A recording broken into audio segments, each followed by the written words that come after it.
Chapter 1335. I'm sitting on the chair in a police station, looking at the mouths of two men in black and white checkered uniforms opposite me. It's like they're talking about something. The man on the left has a cold expression on his face, as if he has been through too many unfortunate events. The man on the right is a little inexperienced, and there's a hint of pity in his eyes. I don't feel any pain, nor did I regret delivering that final stab.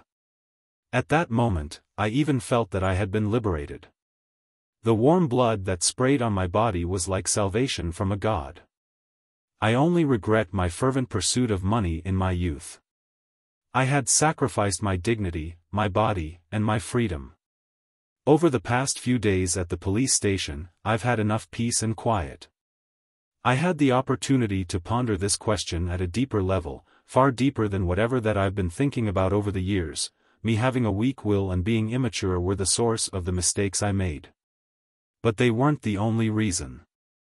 Ever since I was a child, all the education I received told me that working and striving hard is for that big house, those full floor-to-ceiling windows that let in plenty of light, to have more than 3 servants, a lawn and garden that I can call my own, silver-plated or even gold-plated cutlery, be able to host a banquet filled with delicacies, run balls that were filled with melodious music, etc. The newspapers and magazines I'd read also told me over and over again that only those that showed a sufficient level of decency can be called middle class. They are the true pillars of support for this kingdom. They are people of high class, excellence, zero mediocrity, and integrity, while having compassion and knowledge. At the same time, they also told me what decency was. It's wearing a beautiful dress, matching expensive skincare products, cosmetics, and exquisite fashion handbags for different occasions. It was to attend concerts, high tea, and gatherings filled with class. And all of this translated means gold pounds, and gold pounds. I have to admit that pursuing a better life is instinctual for everyone. However, when the influences on a girl tells her in every aspect that, when the mainstream views of society are all about appearance, exquisiteness, and elegance, it's very difficult to not have her thoughts become influenced. I don't know what this phenomenon is called. I only know that if all of this can't be changed, then a tragedy like mine will continue happening more and more often. When that happens, someone would definitely curse. Look at these gold-digging women, selling out their souls. Subconsciously, I turn around and see the beautiful and bustling world outside. I see the bright red blood flowing in this world. Miss Tracy, are you listening to us? A voice distracts my thoughts, coming from the slightly inexperienced policeman. I grin at him, not telling him I'm thinking about some philosophical questions. What a joke. A gold digger who sold her soul is actually thinking of such inane matters when she's being interrogated by the police. The policeman nods and says to me, "Miss Tracy, you'll be put on trial soon. We'll arrange a lawyer for you." I'm sorry, we didn't manage to retain the witness. Just having his testimony isn't in your favor. It's okay, I say quietly to him. I will try my best to defend myself, and repent for the crimes I have committed. I only hope that I can restart life anew. I think for a moment and curl the corners of my lips. I say to the 2 officers, "Can you borrow a few books from the library for me while I wait to go on trial?" Yes, phenomena of sociology in education. At that moment, I see the 2 police officers in a daze, and a hint of, yes, surprise. I sit at the far end of the model table and hear Miss Judgment describe the Utopia incident. After she finishes, I look around and hoarsely say, "This is a ritual." Unsurprisingly, I see Miss Judgment's gaze freeze. I can sense Mr. Hanged Man and Miss Justice looking over with a hint of speculation in their eyes. At this moment, I can almost guess what they're thinking. They definitely suspect that this is the World Gehrman Sparrow's Sequence 1 ritual. And they are already long aware from the talks in the tarot gatherings that the existence of a Sequence 0 true God makes it impossible for a Sequence 1 to exist. Regarding this matter, I have already prepared an explanation. It is to let them think about the ancient sun god and his 8 kings of angels. Unfortunately, no one raises any questions. They may have already made the connection to the kings of angels, or perhaps they believe that the ritual involving Utopia is mainly to help Mr. Fool awaken further. I look at the lady who is lost in thought, and I ask after some deliberation, "Miss Tracy, where do your parents live?" "They've already passed away," the beautiful lady whose soul no longer belongs here replies with an ethereal voice. I lower my head and record it. "Do you have any other relatives?" The lady turns to look out the window and answers casually, "No." I exchange looks with my colleague and raise my voice. "Miss Tracy, are you listening to us?" The lady opposite me retracts her distant gaze and smiles at me. I don't know what she's thinking about. She's so quiet, like a flower blooming alone in the night. This analogy comes from an anthology of poems. My brother told me that reading poems makes me more charming. Of course, up till now, the poems have only brought mostly mockery. All of the police officers believe that it's worthless. When I tell the lady opposite me about the trial, I see a faint smile on her face as she pleads us to borrow a few books from the library, ones that I believe are difficult just from the title. The smile and the names of the book combine together into an indescribable beauty. After sending Miss Tracy back to the temporary detention room, I pack up the materials for the case and prepare to pay a visit to the lawyer. It's something that had been predetermined long ago. I lean back in my chair and listen to the Moon Emlyn describe his dream. After Father Yutravsky's appraisal, this dream has been confirmed to have not originated from the Earth Mother. This inevitably makes people cast their looks of suspicion at the moon, towards a state prior to being corrupted by the mother goddess of depravity. I'm nearly amused by my own thoughts. As an experienced seer, a master at deciphering dreams, I'm not held back by modesty. I frankly reveal what I know. The 3 possibilities are that this dreamscape is trying to bait you into exploring and pursuing something. To a certain extent, it can interfere with your fate. Secondly, this dreamscape hopes that you can interpret it deeply and understand it. Then, through this, corrupt you in an indiscernible manner. Thirdly, you are too worried about the matter of becoming a beauty goddess, so you dreamed of that remarkably terrifying scene. The third possibility doesn't need elaborating on. The action needed for the first 2 possibilities are the same: don't think about it, don't investigate. There's no need to leave Backlund. With that said, I see Emlyn nod without any hesitation. I know it's his way of handling things. A murder case? I browse the information on the case in my hand, and I use the changes in the tone of my voice to express my doubts. You should hire a senior lawyer. I'm just a solicitor, and strictly speaking, I don't have the right to represent anyone in court. Of course, this is only in the strictest of cases, but in reality, that never happens. As long as the case isn't too serious and doesn't involve the criminal courts, a solicitor can provide assistance to the court. The policeman in a black and white checkered uniform opposite me says with a smile, "Utopia is only a small city. We don't have senior lawyers, we'll have to hire them from elsewhere. Besides, this case is a case of self-defense. The sentence period will be very short, and the monetary aspect of this case doesn't even exceed £400. The trial can be done at the magistrate courts. When self-defense is deemed invalid, it'll be handed over to the criminal courts." He knows plenty. Is he planning on switching professions to become a lawyer? However, in normal circumstances, he still has to hand a homicide case that has unjustifiable self-defense to the criminal courts. This is the benefit of a small city. There are many things that aren't that strict. I think for a moment and reply tersely, "I'll try defending the client by claiming innocence. Also, please arrange for me to meet Miss Tracy as soon as possible." After flipping through the information from before, I'm already quite confident in this case. The biggest problem now is whether Miss Tracy's image can lead to the sympathy of others. Yes, although my solicitor license was forged from elsewhere, this cannot deny my professionalism. It just so happened that I made mistakes on that examination. Bansi? Verdun wants to go to Bansi? I sit at the bottom end of the long, model table and look at the hanged man who has reported to Mr. Fool. I have some doubts about the development of the matter.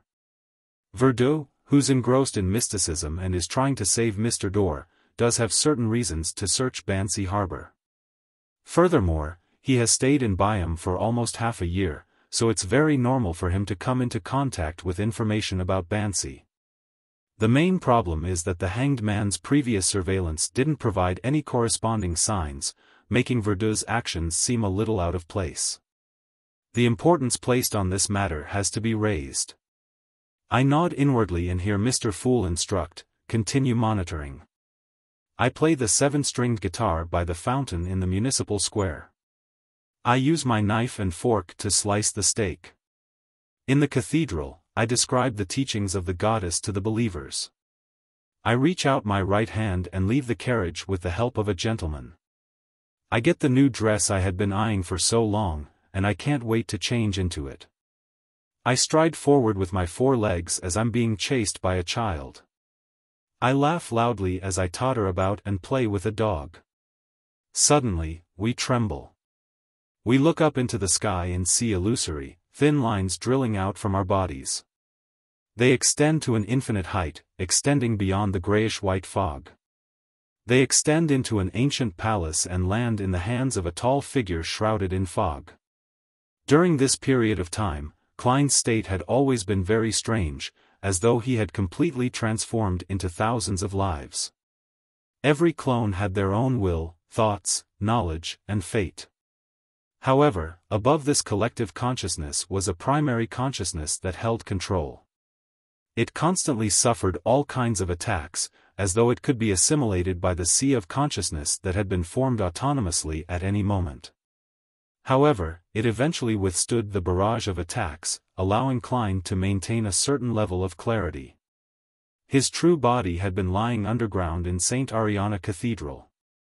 His consciousness would occasionally rise and enter Sapphira Castle, and occasionally sink into his body. All the scenes that the marionette clones experienced constantly flashed in his mind like a dream formed from large amounts of fragments. Chapter 1336 Interaction Backlund Steam Locomotive Station, Platform 3. Alfred chatted with his parents and sister for a while before rushing to leave the train during the gap in between. He came to the platform and said to his squire, "Give me an East Balham cigarette." If the past few years had any negative impact on him, other than his mental suffering and pain, he still retained a few bad habits. After smoking plenty of East Balham cigarettes that consisted of spices and herbs wrapped in roasted tobacco leaves, Alfred was no longer used to the paper cigarettes that remained popular in the northern continent. He believed that they were bland and tasteless, as though they were liquor diluted with water. As for cigars, he felt that it needed a good environment to slowly savor it. It didn't suit his present situation. Of course, his smoking addiction wasn't too serious. A disciplinary paladin had a good enough constitution and spirit to resist such influences. Alfred came to the platform to smoke because he felt that it was too stuffy in the train carriage. Besides, his mother often raised the issue of him not being married. After the squire took it out and lit the East Balham cigarette, Alfred brought the stick that was nearly charred black to his mouth and sucked it deeply. The strong smell entered his body, causing his spirit to jolt. At that moment, he saw a blonde-haired man who looked like a classic sculpture walking over with his valet. Alfred hesitated and smiled. He raised his right hand and said, "Hibbert, I thought you wouldn't be returning to East Chester." It was Earl Hall's eldest son, Alfred's brother, Lord Hibbert Hall. Hibbert drew a perfect smile and said, "I'm just a cabinet secretary, not the cabinet chief secretary. I won't be so busy that I don't even have the weekend off." In fact, he had no plans on being a cabinet chief secretary either. His main goal was to accumulate experience at the various departments in the government and build up his own networks and resources to prepare for entering the House of Lords in the future. Alfred took another puff of the East Balham cigarette and smiled. Happy weekend. After watching Hibbert enter the carriage, Alfred sensed that someone was looking over and was discussing. Why aren't there any passengers waiting for that train carriage? It doesn't seem to be full. Huh, that's a special carriage. It was pre-booked by an important figure for a large sum of money. I know that you might not have seen such a situation before, but you have to remember that this happens frequently in big cities like Backlund and Constant. When those important figures bring their entire family out, they will definitely have more than 100 servants follow. Perhaps there might even be pets, so how can they squeeze in a train carriage with ordinary people? Is that so? I wonder who is this big shot. Alfred turned his head to look. There were dozens of people in grey-blue uniforms on Platform 2 who were quietly surveying Platform 3 across the empty tracks. The distance between the two parties wasn't small. If Alfred's hearing wasn't outstanding, he wouldn't be able to figure out what they were discussing. They are? Alfred turned to ask his adjutant. He could only recognize that the uniform they were wearing belonged to a railway company. The adjutant turned around immediately and asked the staff at the platform. Soon, he jogged back and whispered to Alfred, "General, they're train dispatchers from all over the kingdom. They're undergoing short-term training in Backlund." Alfred nodded slightly and glanced at the Platform 2 again. The oldest of the train dispatchers had white hair and the youngest looked to be in their early 20s. Most of them were middle-aged men in their 30s or 40s with grey sideburns. In the Sonia Sea, city of generosity, Byam. Verdun carried his luggage, which didn't contain many valuables, and boarded the boat at night. He left the harbor and boarded a pirate ship. As a Sequence 7 of the Apprentice Pathway, he wasn't very good at combat. And even though Verdun had a mystical item with him, he was rather afraid of its negative effects. He wasn't willing to use it unless it was critical to do so. Therefore, in order to avoid danger, he tried his best not to bring anything that would easily attract the greed of pirates which he didn't trust. The pirate on the deck glanced at Verdun and scoffed. "There's no need to be afraid. We always keep our promises. As long as you pay for the journey, we definitely won't throw you into the sea. Here, it'll be even safer than you taking a passenger ship. At least you don't have to worry about encountering pirates." Seeing Verdun silent as though he appeared somewhat afraid, the pirate gleefully threw a key to him. "The second floor on deck, the room at the end." Verdun caught the brass key and entered the cabin. He climbed up the stairs and headed down the corridor. This level seemed to be specially prepared for the people who boarded the pirate ship for various reasons. Along the way, Verdun encountered a few passengers that were totally unlike pirates. Among them was a street girl who was dressed rather scantily, a middle-aged man with a protruding belly and oily faces, an extremely cold young man wearing a cloak and a top hat. "Do you want to join me?" the lady smiled and asked when she saw Verdun looking over. She fluttered her eyes at him as she asked. It wasn't clear if she was planning to do some business on the trip, or if she was doing business while happening to make a trip. Verdun ignored her and withdrew his gaze before walking to his room. That well-defined and cold young man also stopped at the entrance diagonally opposite.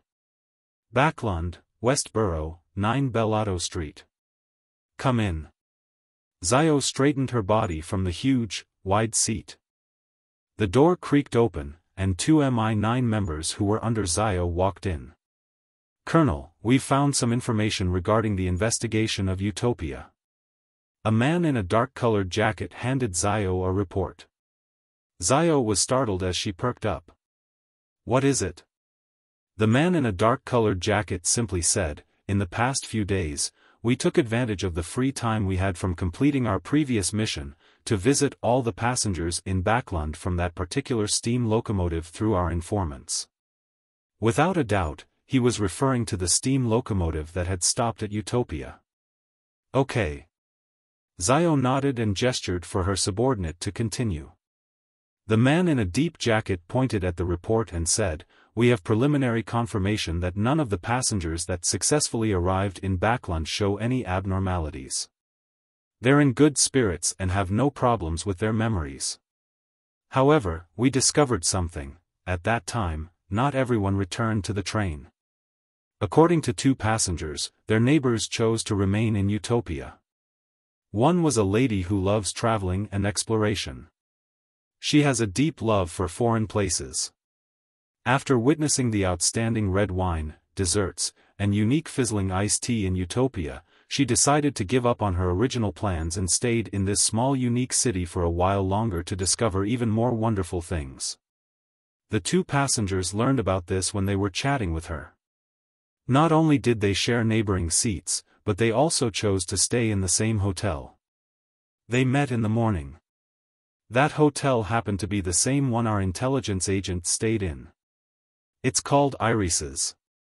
Xiao slowly nodded and said, "Have you investigated the lady's situation? What's her name?" "No, we can't be sure if she has left Utopia," answered the other MI9 member with a bushy goatee. Those 2 passengers only know that lady's name is Monica, but they don't know her last name or background. Xiao tersely acknowledged. "Your subsequent mission is to investigate this lady's background, find her family and friends, and confirm if she has returned." "Yes, Colonel." The 2 MI9 personnel saluted and left Xiao's office. Xiao read the report they had submitted and sighed silently. Compared to her subordinates, she was actually closer to the truth of Utopia. She already knew that it was a ritual that had a certain connection with Gehrman Sparrow. However, she had no way of reporting this news to her superiors for credit. Without mentioning the origins of the information, Xiao needed to consider whether Gehrman Sparrow was willing to let this news leak out. "Perhaps I can try contacting Gehrman Sparrow and ask him for his opinion." Xiao tidied her desk in thought and left MI9. After changing her clothes, she returned to East Borough and the bridge area. She headed to different bars, just like back in her bounty hunter days, to gather all sorts of information from different people. During this process, she asked about Utopia in passing, but no one had heard of it. Finally, Xiao entered a bar located in the Backlund Bridge area and sat on a high stool. She said to the bartender, "Anyone suspicious recently?" "A lot of people are suspicious, but they don't have any bounty," the bartender replied casually. Xiao circled around this topic for more information, and when done, she asked according to plan, "Have you heard of Utopia?" "I've heard of it," the bartender replied as he wiped the glass.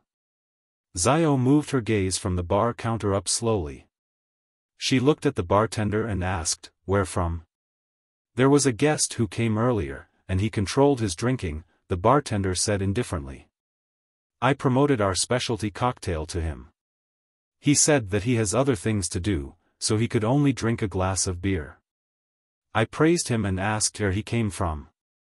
He said, Utopia." Wendell had just finished his breakfast when the doorbell rang.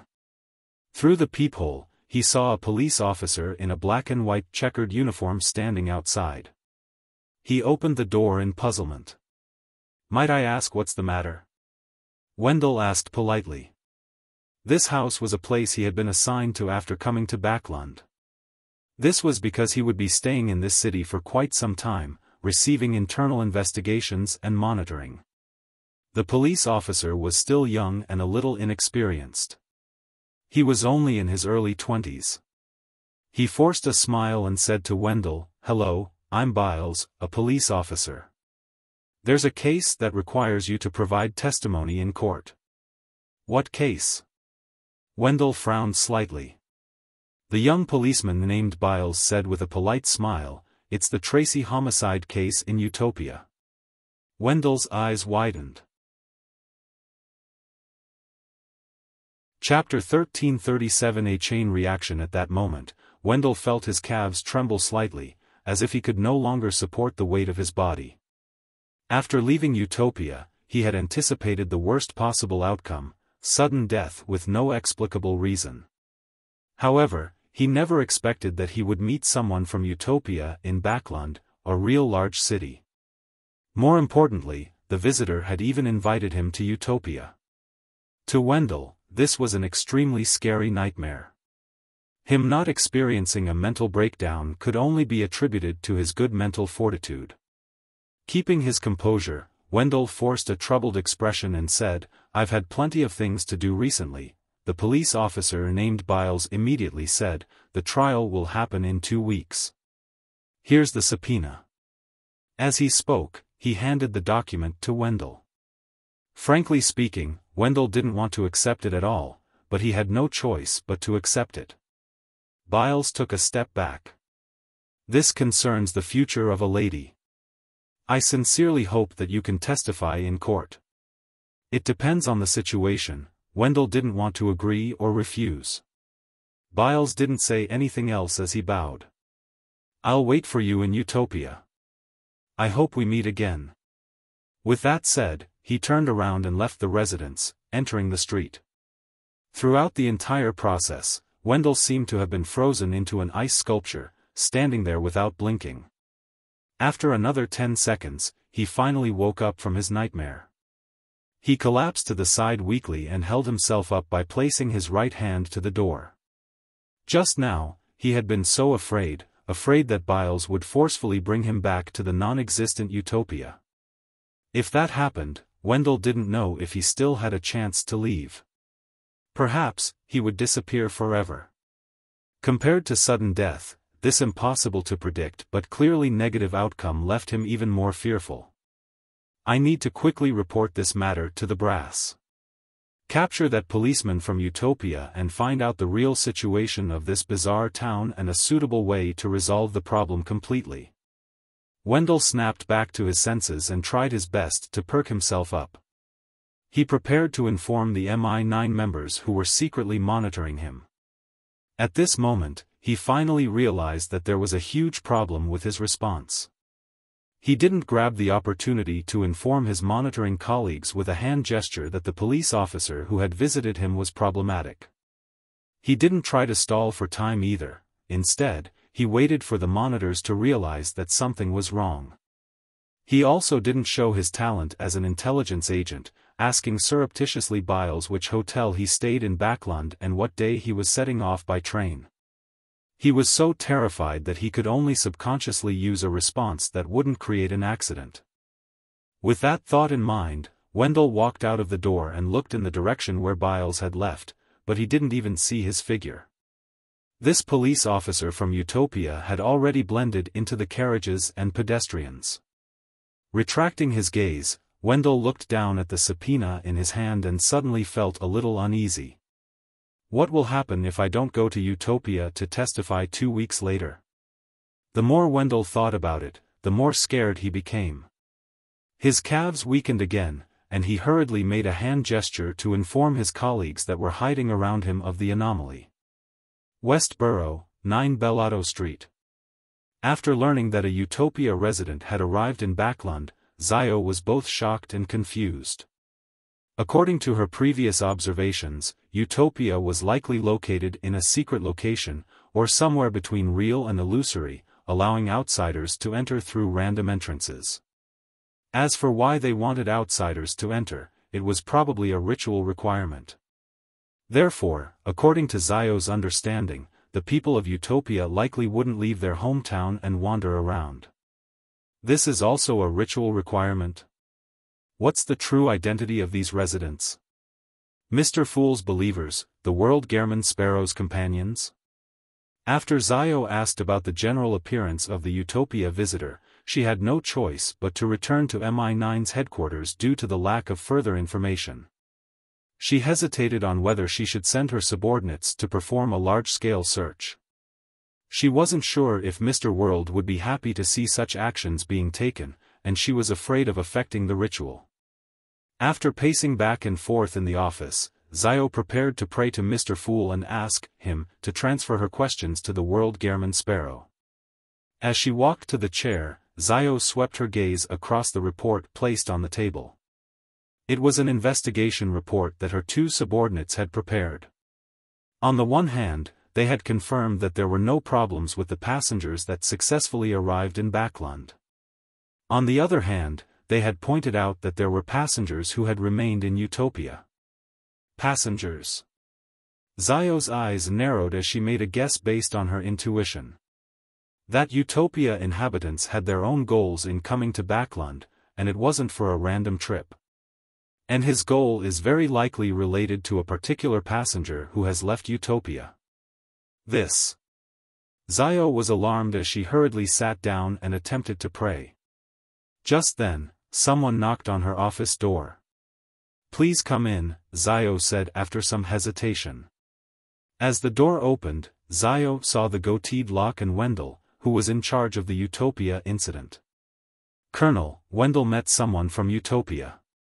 He paid him a visit directly," Locke said, fumbling over his words. This development was equally unexpected. Indeed. Xiao wasn't surprised. Instead, she secretly heaved a sigh of relief. She looked at Wendell and asked, "Why did he visit you?" "He requested that I head to Utopia to testify about the homicide case I mentioned in my report." Wendell was clearly calmer than before. He then added, "He's a policeman. Name's Biles. I don't dare ask where he was living. I don't know when he's planning to leave or which steam locomotive he's planning on taking to leave." To express the weight she had on this matter, Xiao stood up and thought. "Locke, summon your team members to look for the rental carriage drivers who often prowl for customers around Wendell's residence, as well as the carriage drivers who passed by the nearby district, and ask if they've seen Biles before. If they have seen him, ask them where he was sent to. Also, send someone to the steam locomotive station and wait by the entrance to observe the passengers." After instructing her subordinates, Xiao turned to look at Wendell. "Cooperate with them and sketch out Biles." "Yes, Colonel," Locke and Wendell replied in unison. After they left and closed the door, Xiao sat back down and began to pray. Soon, she received Mr. Fool's response and saw the World Gehrman Sparrow praying in the gray fog. Gehrman Sparrow told her, "You can carry out normal investigations. When necessary, you can suggest that it's a ritual, but it must be included among a few options." Xiao immediately heaved a sigh of relief as she patiently waited for her subordinates to report the results of their investigations. As night fell, Locke returned to Bellotto Street and reported to Xiao, "We found the rental carriage driver that took the Utopian's business." "Oh?" Xiao showed her concern. Locke explained simply, that Utopian originally got the carriage driver to go to the dock area. However, as soon as the carriage entered the corresponding area, he requested to get off, saying that they had arrived. That street was very unfamiliar to the carriage driver, making him feel like he was lost. After leaving that street, he realized that his surroundings had become familiar. Our men accompanied him to that place again, but he couldn't find that street no matter what. Xiao nodded slightly and said solemnly, "It matches our preliminary descriptions regarding the entrances and exits of Utopia." "Colonel, are you saying that one can enter or leave Utopia from any city and street?" Locke was in disbelief. Xiao thought for a moment before saying, "From the looks of it, yes. But I have a feeling that there's something wrong." How does Utopia connect to different places? What does it rely on?" As her voice trailed off, Xiao said to Locke, "Tell Wendell that he'll spend the following 2 weeks here until that subpoena expires." "Yes, Colonel." Locke turned around and left Xiao's office. Wendell didn't have any objections to Colonel Dericha's arrangements. He could even say that he would only feel safe inside MI9's headquarters. His temporary residence was a simply refurbished duty room. Through the window, he could see the lawn, garden, and trees outside.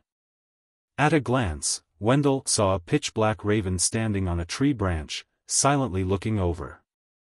Night in Bansi was abnormally creepy. From time to time, the cries of ravens or other seabirds could be heard. Verdeux stood at the window, watching the approaching dilapidated dock and the city that had already been reduced to ruins. The pressure in his heart grew. After a few days at sea, the ship he boarded was about to reach Bansi harbor. The captain had already informed Verdun in the morning that they would only wait for 2 hours. If he exceeded the 2 hours, Verdun could only wait for the next ship on this deserted island. Who knew when the next ship would come? After taking a deep breath, Verdun retracted his gaze and took off his coat. Then, he opened his suitcase, took out a classic black robe, and put it on. The surface of the robe was embroidered with golden and silver threads, and there were many gems the size of rice grains attached to it. It was a sealed artifact of the Abraham family. After making preparations, Verdun left the pirate ship and entered Bansi harbor. Along the way, the ancient robe tightened, causing his face to turn purple as he nearly fainted. As they walked, Verdun found the spot where the telegraph office stood based on the map he had bought. In the middle of the rubble, there were 2 bloody red marks, ones that remained fresh. It was as if they were left behind after 2 people were crushed into minced meat. Beside the 2 figures, on a broken wall, there was an octopus-headed monster wearing armor. It stood on waves and was holding a trident. Verdun raised the lantern in his hand high and was about to take a closer look when he suddenly felt a drop of cold liquid land on his neck. Gripped with terror, he subconsciously reached out his hand. He found it sticky, nothing like rain. It was colorless. Not blood. It's a little similar to saliva. Verdun's forehead twitched slightly and he slowly raised his head to look at the place where the drop of liquid could have dripped from. It was a swath of pitch black. It was the night sky without the moon or stars. Chapter 1338 Exploration. Verdun subconsciously swallowed his saliva, feeling an indescribable sense of fear. He didn't know what he was afraid of. There wasn't any real danger, yet, a drop of unknown liquid falling from above was enough to chill his spine and tighten his pores. Perhaps it was because the environment was too eerie and silent, or perhaps it was because of the identity and unknown origins of the liquid. Verdun cautiously moved 2 steps outside and patiently observed. In the next few minutes, nothing abnormal happened. No more liquid fell from above. This made Verdun suspect that it was only a bird passing by. There was a freshwater fish from the island streams or a sea fish in its mouth and a slightly sticky liquid dripped from its surface. He calmed himself and then checked on the ruins of the telegraph office. 10 minutes later, Verdun confirmed that there were only traces of blood and simple murals that were related to mysticism. It was worth researching. He didn't rashly extract samples of the blood-colored soil or make copies of the strange mural. Instead, he took out a pure dreamy crystal ball from his pocket. As an astrologer, he naturally had to use his best techniques to confirm if he should take action. Holding the crystal ball in his left hand, his right hand touched the top of the crystal ball as Verdun entered the state of an astrologer. In the next second, the crystal ball shone brightly. Bang! It exploded and scattered shards in every direction. Verdun's gaze froze. He stood rooted to the ground, completely ignoring the pain brought to him by the shards piercing into his body. It exploded, it actually exploded, he muttered to himself in disbelief. The crystal ball shards that stabbed into his body didn't seem to break through the classic robe. At that moment, they fell without any blood on them. Of course, there were a few shards left on Verdun's jaw and face, peppering them with small wounds. Who is it? Verdun suddenly came to his senses and turned to face another direction. In the ruins opposite him, a figure walked out. It was the woman in scantily clad clothes from the pirate ship. She had hidden herself very well and wasn't discovered by Verdun. However, the explosion from the crystal ball gave her a fright and made her react excessively, causing her to fail to maintain her hidden state. Verdun's injured face immediately twisted. "Why are you here?" The lady curled her lips and put on an indifferent attitude. "This is Bansi Harbor, not your home. Why can't I be here? I felt bored and came down to take a stroll, hoping to pick up some jewelry from the ruins. Is there any problem with that?" She retorted with a few questions without any intention of distancing herself from Verdun.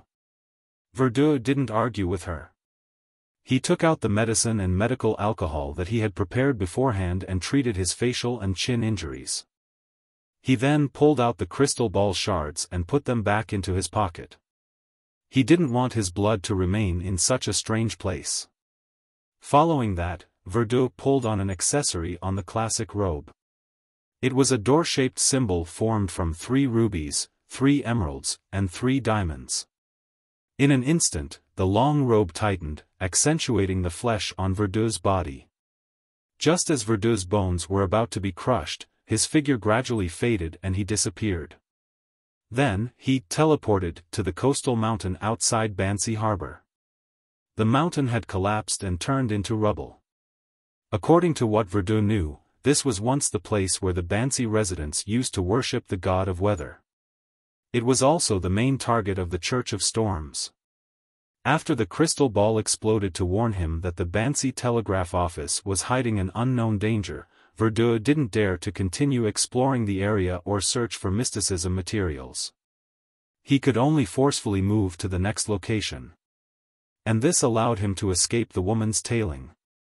As soon as Wilder's figure appeared, he bent down and took a deep breath. It was as if he had finally recovered from his suffocating state. At the same time, Verdun felt a sharp pain in his right rib, as if a bone had fractured. After taking several deep breaths, he endured the pain and walked a few steps forward with sweat on his forehead, arriving at the altar marked on the map. Without a doubt, the altar had been destroyed. There was only a glassified, slightly charred crater. There was gravel with different shapes scattered around it. The gravel had traces of being engulfed in fire and lightning to various degrees. After Verdun Abraham surveyed the area, he raised his right hand and waved his sleeve. With a whoosh, a small portion of the gravel was pushed away from the spot, revealing the ground beneath it. This was a trickmaster's wind trick. Verdun used it to replace the need for manual labor to fully ensure his safety. As the gravel flew, Verdun saw the charred ground. There were a few parts left in some areas that had extremely incomplete patterns, drawings, and symbols. Woo! The sound of the wind grew more intense as it resonated in Verdun's ears, causing him to look up in surprise. The wind that could only blow small gravel had somehow turned into a hurricane. It even pushed him into a state of staggering about.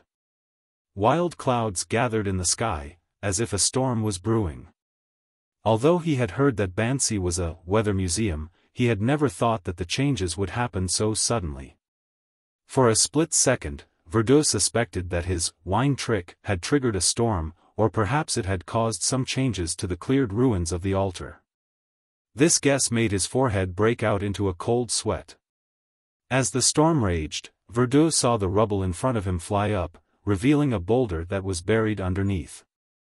The surface of the boulder was crisscrossed with deep cracks, giving off a feeling that it would shatter once it was touched.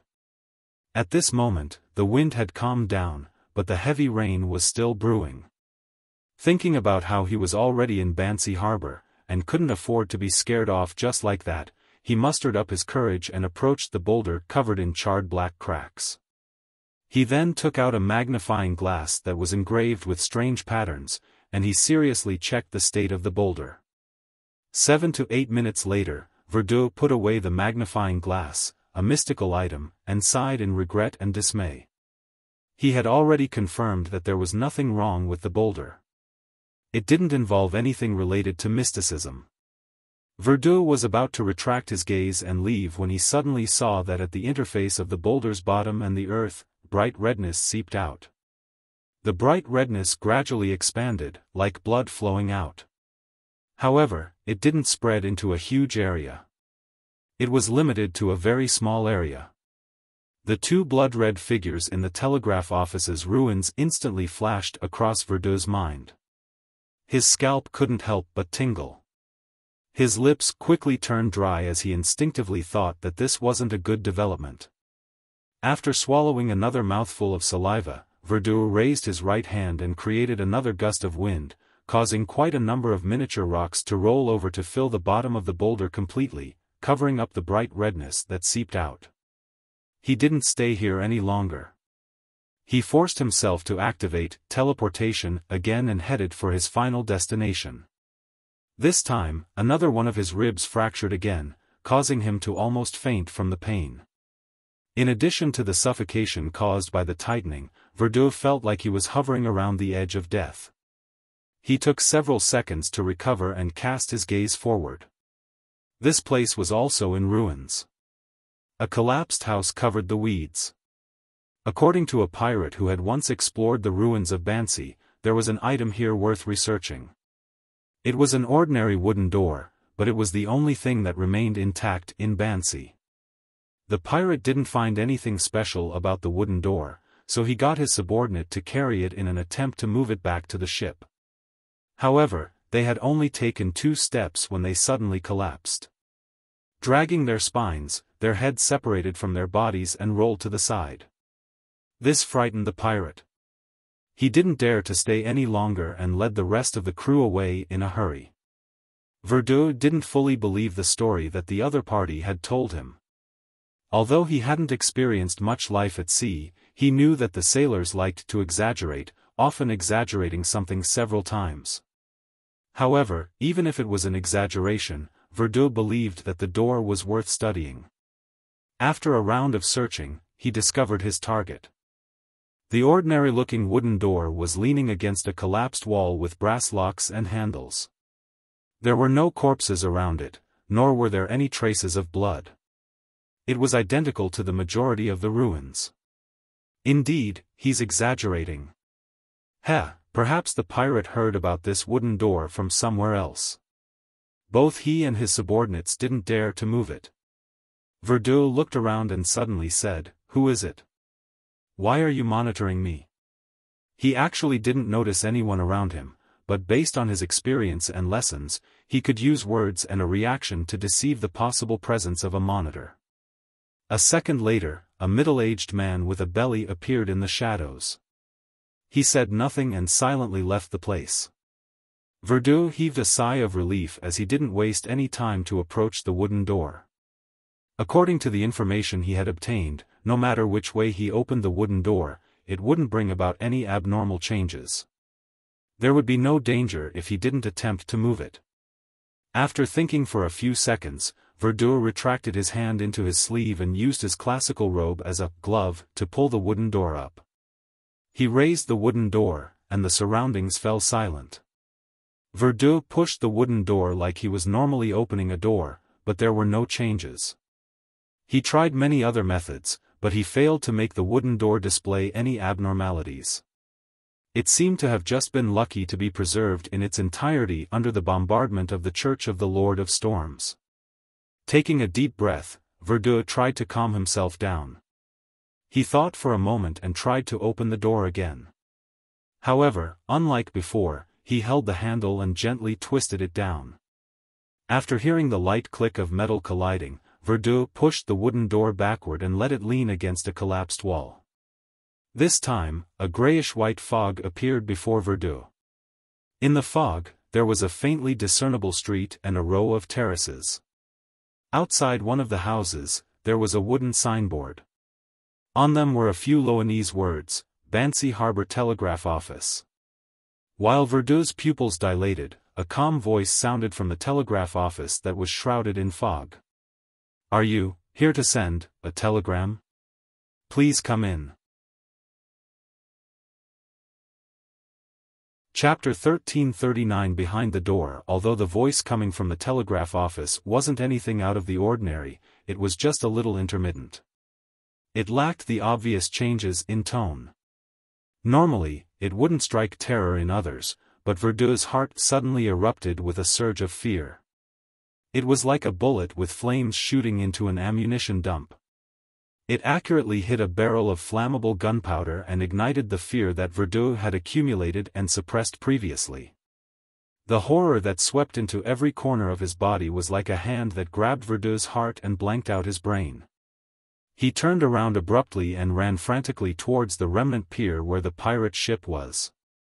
During this process, Verdun had completely forgotten to think. He didn't remember wearing a classic robe that could teleport. All he did was run through the ruins with his feet, occasionally tripping over random items and falling heavily to the ground. Sometimes, his face would turn purple from his tightening clothes, and he had no choice but to stop to catch his breath. However, every time he composed himself a little, he would crawl up and continue running. He looked like he had lost his rationality and was acting purely on instinct. Without the force he provided, the wooden door couldn't maintain its balance. It slid down from the collapsed wall and fell to the floor covered with bricks. The grayish-white fog and the shadowy houses disappeared. After 5 minutes, Verdun ran back to the pier under the storm. His eyes were wide open, filled with panic and confusion. He didn't notice that there was a figure standing on the deck of the pirate ship, quietly looking down at him. This was the young man wearing a half-top hat and a long black trench coat. He had a cold expression. Verdun didn't even think about it and immediately used the gangway to return to the pirate ship. He rushed into the cabin and rushed to the second floor before rushing into his room. Bang! He slammed the door shut and curled up on the small, narrow bed. He wrapped himself tightly with the blanket and shivered. When another of his ribs fractured again, the excruciating pain struck him and he finally recovered from his horror. He realized that his limbs were sore and his body was hot. Every breath he took was like thunder. He struggled with all his might, and finally, he took off his classic robe and fell back into the bed. He felt dizzy and nauseous. The air just felt insufficient. Outside the cabin, the cold-looking man suddenly raised his hand. He took out a human-skinned glove and wore it on his left palm. Suddenly, the man vanished into thin air and appeared in a corner of the ruins. He appeared beside the ordinary wooden door. He bent down and raised the wooden door, allowing it to stand in front of the collapsed wall. Right on the heels of that, the man in the black trench coat mimicked Verdun's actions. He reached out for the handle and twisted it downwards. Then, he pushed the wooden door forward and let it lean against the wall. Almost at the same time, he saw a grayish-white fog. He saw the faintly discernible streets and houses in the fog. Amidst the houses, the clearest, most eye-catching one was the Bansi Harbor Telegraph Office. The rest were more or less blurry. At this moment, the calm voice in the telegraph office asked through the door, "Who are you?" "I'm German Sparrow," the young man in a half-top hat replied in the same staccato. The interior of Bansi Harbor Telegraph Office suddenly fell silent as though someone was walking silently towards the door. At that moment, German Sparrow turned his head to the other side. In the deep end of the street, a figure walked over. He was wearing a straw hat and had a towel around his neck. He was bending over to pull something. As the figure approached, the outline of the object behind him gradually became clear. It was a black vehicle with 2 wheels. It had a roof that could block the scorching sun and rain. In the vehicle sat a lady wearing a waist-length dress with an embroidered fan. Both she and the driver were concealed by thick fog, making it difficult for anyone to see their exact appearances. When they passed German Sparrow, he barely managed to see a few details through the fog. The hunched man pulling the carriage had a rotten face with pale yellow pus flowing. In areas where the lady wasn't covered by the fan and clothes, her skin was swollen with a glisten amidst many blue and black spots. With a ring, a bell sounded. A blue train with 2 carriages sped out from in front of German Sparrow. At this moment, German Sparrow realized that there was an iron-black track on the ground. Above him were long lines. On the top of the train carriage, there was a rather complicated metal frame that slid over the long lines. Through the glass window of the train, German Sparrow saw the passengers inside. They faced the streets, but only their heads remained. Each head was dragging a bloody spine. German Sparrow's pupils dilated as he silently watched this scene without moving for a long time. After nearly a minute, he took a step forward in an attempt to enter the blurry street beneath the grayish-white fog. However, the fog blocked him. No matter what method he used, he couldn't pass through it. 15 minutes later, Gehrman Sparrow stopped his attempts and closed the wooden door, eliminating the fog. Then, he dragged the wooden door and teleported directly to the pirate ship. He wasn't worried about being cursed at all. He then placed the wooden door on the deck and reached out his left hand again to grab the door handle. Suddenly, there was a cracking sound from Gehrman Sparrow's neck. His head seemed to be raised by an invisible hand as it dragged out a bloody spine. Gehrman Sparrow's expression didn't change as he coldly raised his right hand and pressed it above his head, pressing his head back to its original position. Immediately after, he turned the handle as though unaffected and pushed the wooden door open again, allowing it to lean against the shipboard. However, this time, there was no grayish-white fog to be seen, nor were there any visible streets, houses, or trains. It could be said that there was nothing unusual. In the next second, the wooden door rapidly decayed, turning into a pile of mud, as if it was trying to avoid the fate of being tested. Gehrman Sparrow didn't stop it.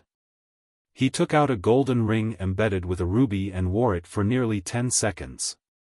After the ring vanished, Gehrman Sparrow reached out with his right hand and pulled out the same ordinary wooden door from the void before continuing his attempts. After confirming that the wooden door would lose its effects once it left Bansi, Gehrman Sparrow casually waved his hand, allowing it to vanish in midair. 2 hours later, the dark clouds in the sky gradually dissipated. The storm that had been brewing for a long time ultimately did not descend. When the pirate ship was far away from Bansi harbor, Verdun, who had finished treating his injuries, took a bottle of medicine and allowed himself to quickly fall asleep so that he could adjust his mental state. In the hazy dream world, he ran in a desolate moor, looking for something frantically, but he found nothing. Suddenly, Verdun heard a faint voice coming from deep in the moor, the great god of war. The symbol of iron and blood. The ruler of chaos and strife. This sentence repeated over and over again, but it didn't alarm Verdun enough to snap him out of his dreams. After some time, Verdun woke up and opened his eyes. At that moment, the morning sun shone into the cabin outside the window, bringing with it a faint light. Verdun slowly sat up and realized that he didn't need to use the powers of an astrologer to recall the 3 lines of the honorific name that he had heard in his dream. And his relatively rich mysticism knowledge told him that it was referring to a hidden existence at the level of a deity. Is this the result of the incomplete symbols and labels around the altar, or a result of me witnessing that street in the grayish-white fog? Verdun frowned and fell into deep thought. He didn't rashly attempt to recite that honorific name, because he knew how miserable people who had done something like that had died. God of War. Verdun vaguely remembered that he had seen this deity's name in a book in his family. He decided to do some research before considering how to deal with it later. Bansi Harbor, on the collapsed coastal mountain. Red, blazing white, or orange flames emerged from the crevices of the gravel, forming a figure. This figure was wearing a black blood-stained armor, with a half-grown fiery red hair. He looked young and handsome. There was a blood-colored mark on his glabella that resembled a flag. There were traces of decay on his face. It was none other than the Red Angel evil spirit, Sauron Einhorn Medici. If he didn't have Sapphira Castle and an attendant of mysteries characteristic to allow his marionettes to run around the world without considering the limitations of distance, I wouldn't need to take such a roundabout route. The Red Angel evil spirit Sked, a mystery as to who he was speaking with. In midair, a raven landed on the top of a boulder. There was a circle of white on its right eye, and a human voice sounded from its mouth. You actually used him and not him. This isn't like your style. The Red Angel evil spirit chuckled. That's because he wishes others to call him as him, and not him. As he spoke, Sauron Einhorn Medici glanced at the raven. This form of yours looks cuter than your true self, don't you think? Lil Raven? The white-eyed raven replied without any hint of anger, your mockery is just like you. Still living in the previous epoch. The red angel evil spirit smiled and said, the developments have been rather smooth, and he has been fooled. However, I believe that even if he discovers it, he will probably turn a blind eye. For the two of you to become great old ones, Dor has to return. The hypocritical him might still be hesitating about whether to do it, because if he isn't careful, it will bring about a huge disaster. Huh, I like disasters. Lil Raven, when are you going to make your payment? If you don't have enough strength, I won't be able to gain the trust of the brainless Abraham. When he prays to you, said the white-eyed raven. If you're worried that such a state won't last long, I can parasitize a worm of time into your body and help you maintain it. There's no need to thank me. As he spoke, the raven spread its wings and disappeared into the vast night sky. The red angel evil spirit turned his head and, with the advantage of the terrain, wore a solemn expression as he looked down at the Bansi ruins. Chapter 1340 Travel Diaries. This small city called Utopia is intrinsically no different from the ones I had been to in the past. Be it the folk culture, the people, or architectural style, it follows very closely to the standard Lone styles. I've heard that the southern continent has many peculiar and unusual traditions. I hope that I can experience it myself one day. Of course, that's after East and West Balam's peace is restored. Speaking of which, the most special thing about this place is that the weather is always changing and there's always a storm. As a result, most people have umbrellas and raincoats that are smeared with Donningsman tree sap.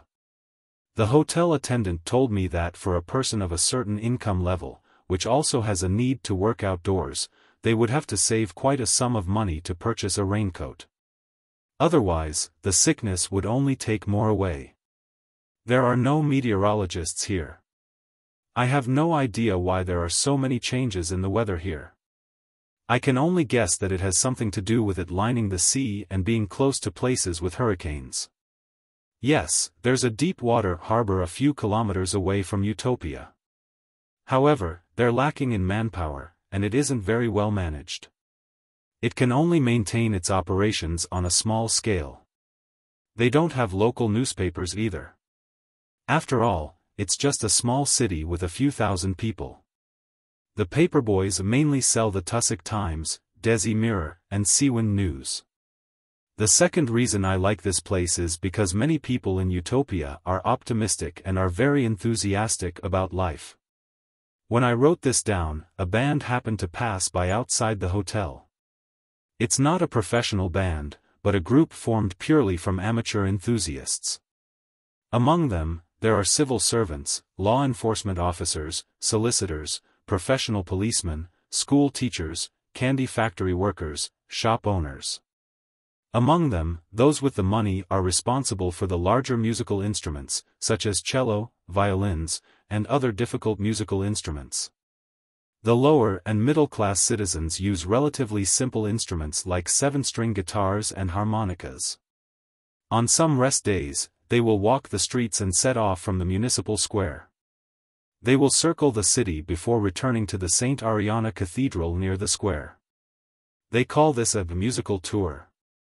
In the tour, not only do they not reject other citizens from joining, but they even encourage them to sing or dance along with the procession. According to my observations, the participants are very happy and very satisfied as they freely express their love for life. This gives me a feeling of being full of vigor. I have to admit that it's very infectious. I've tried to join the tour, and I've forgotten my troubles in the revelry of music, dancing, and singing. I only remember happiness. They aren't on a tour today. Instead, they're showering their blessings to a newlywed couple at the cathedral.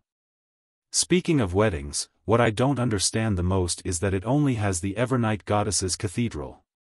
One ought to know that in most of the kingdom, even in a small town, there would be at least 2 cathedrals, one belonging to the Evernight Goddess and the other, the Lord of Storms. Before today, I couldn't imagine that an ordinary town in the kingdom would only believe in one deity. However, this doesn't cause too much trouble for me.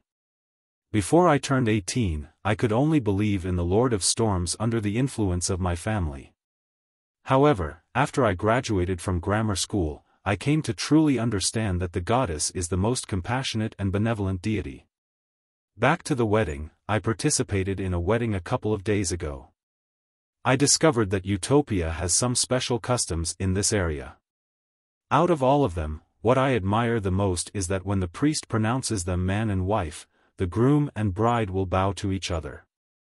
No one is superior in this relationship as they only sincerely express their gratitude to be able to spend the rest of their lives together. This might be an expression of equality between man and woman in the goddess's teachings.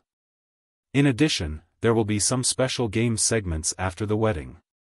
For example, let the groom and the bride publicly describe their love story. This may be a rather embarrassing matter for them, but to the guests, it's rather interesting. Yes, I think so too, but I definitely won't add similar segments to my wedding. At the wedding, I heard the best love story I've heard so far. If there's a chance, and if you my dear readers of this particular column enjoy it, I'll consider retelling it. Of course, I'll change the names and some details to prevent the couple from feeling troubled. The most important reason why I like Utopia is its food. The food here is very delicious. The limited number of restaurants are all very good, and the best is undoubtedly the attached restaurant to the Iris's hotel I'm staying at. Be it the most basic beef steak, fried pig chop, charcoal barbecued meat, spiced fried fish, or even more complicated, more difficult stewed mutton with peas, thick cream soup, butter potatoes, and roasted potato skin, all of them have reached the level of a master chef in the city. In addition, the chefs here are quite skilled in creating unique dishes and food. There are sweet and sour meat cubes, and grilled fish smeared with various condiments. In the staples that don't seem to allow for experimentation, the chefs of Utopia haven't given up. I've eaten all kinds of toasts in this city, yam, potatoes, butter, creamed, and ones with fruits. As long as I was willing to, I could make it so that I don't eat the same thing twice during the week. The best food of praise here is their desserts.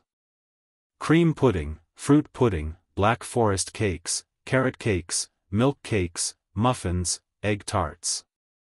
I feel hungry writing this. This is the reason why I still don't wish to leave after staying here for a week. What I'm most worried about now is not my wallet but my weight.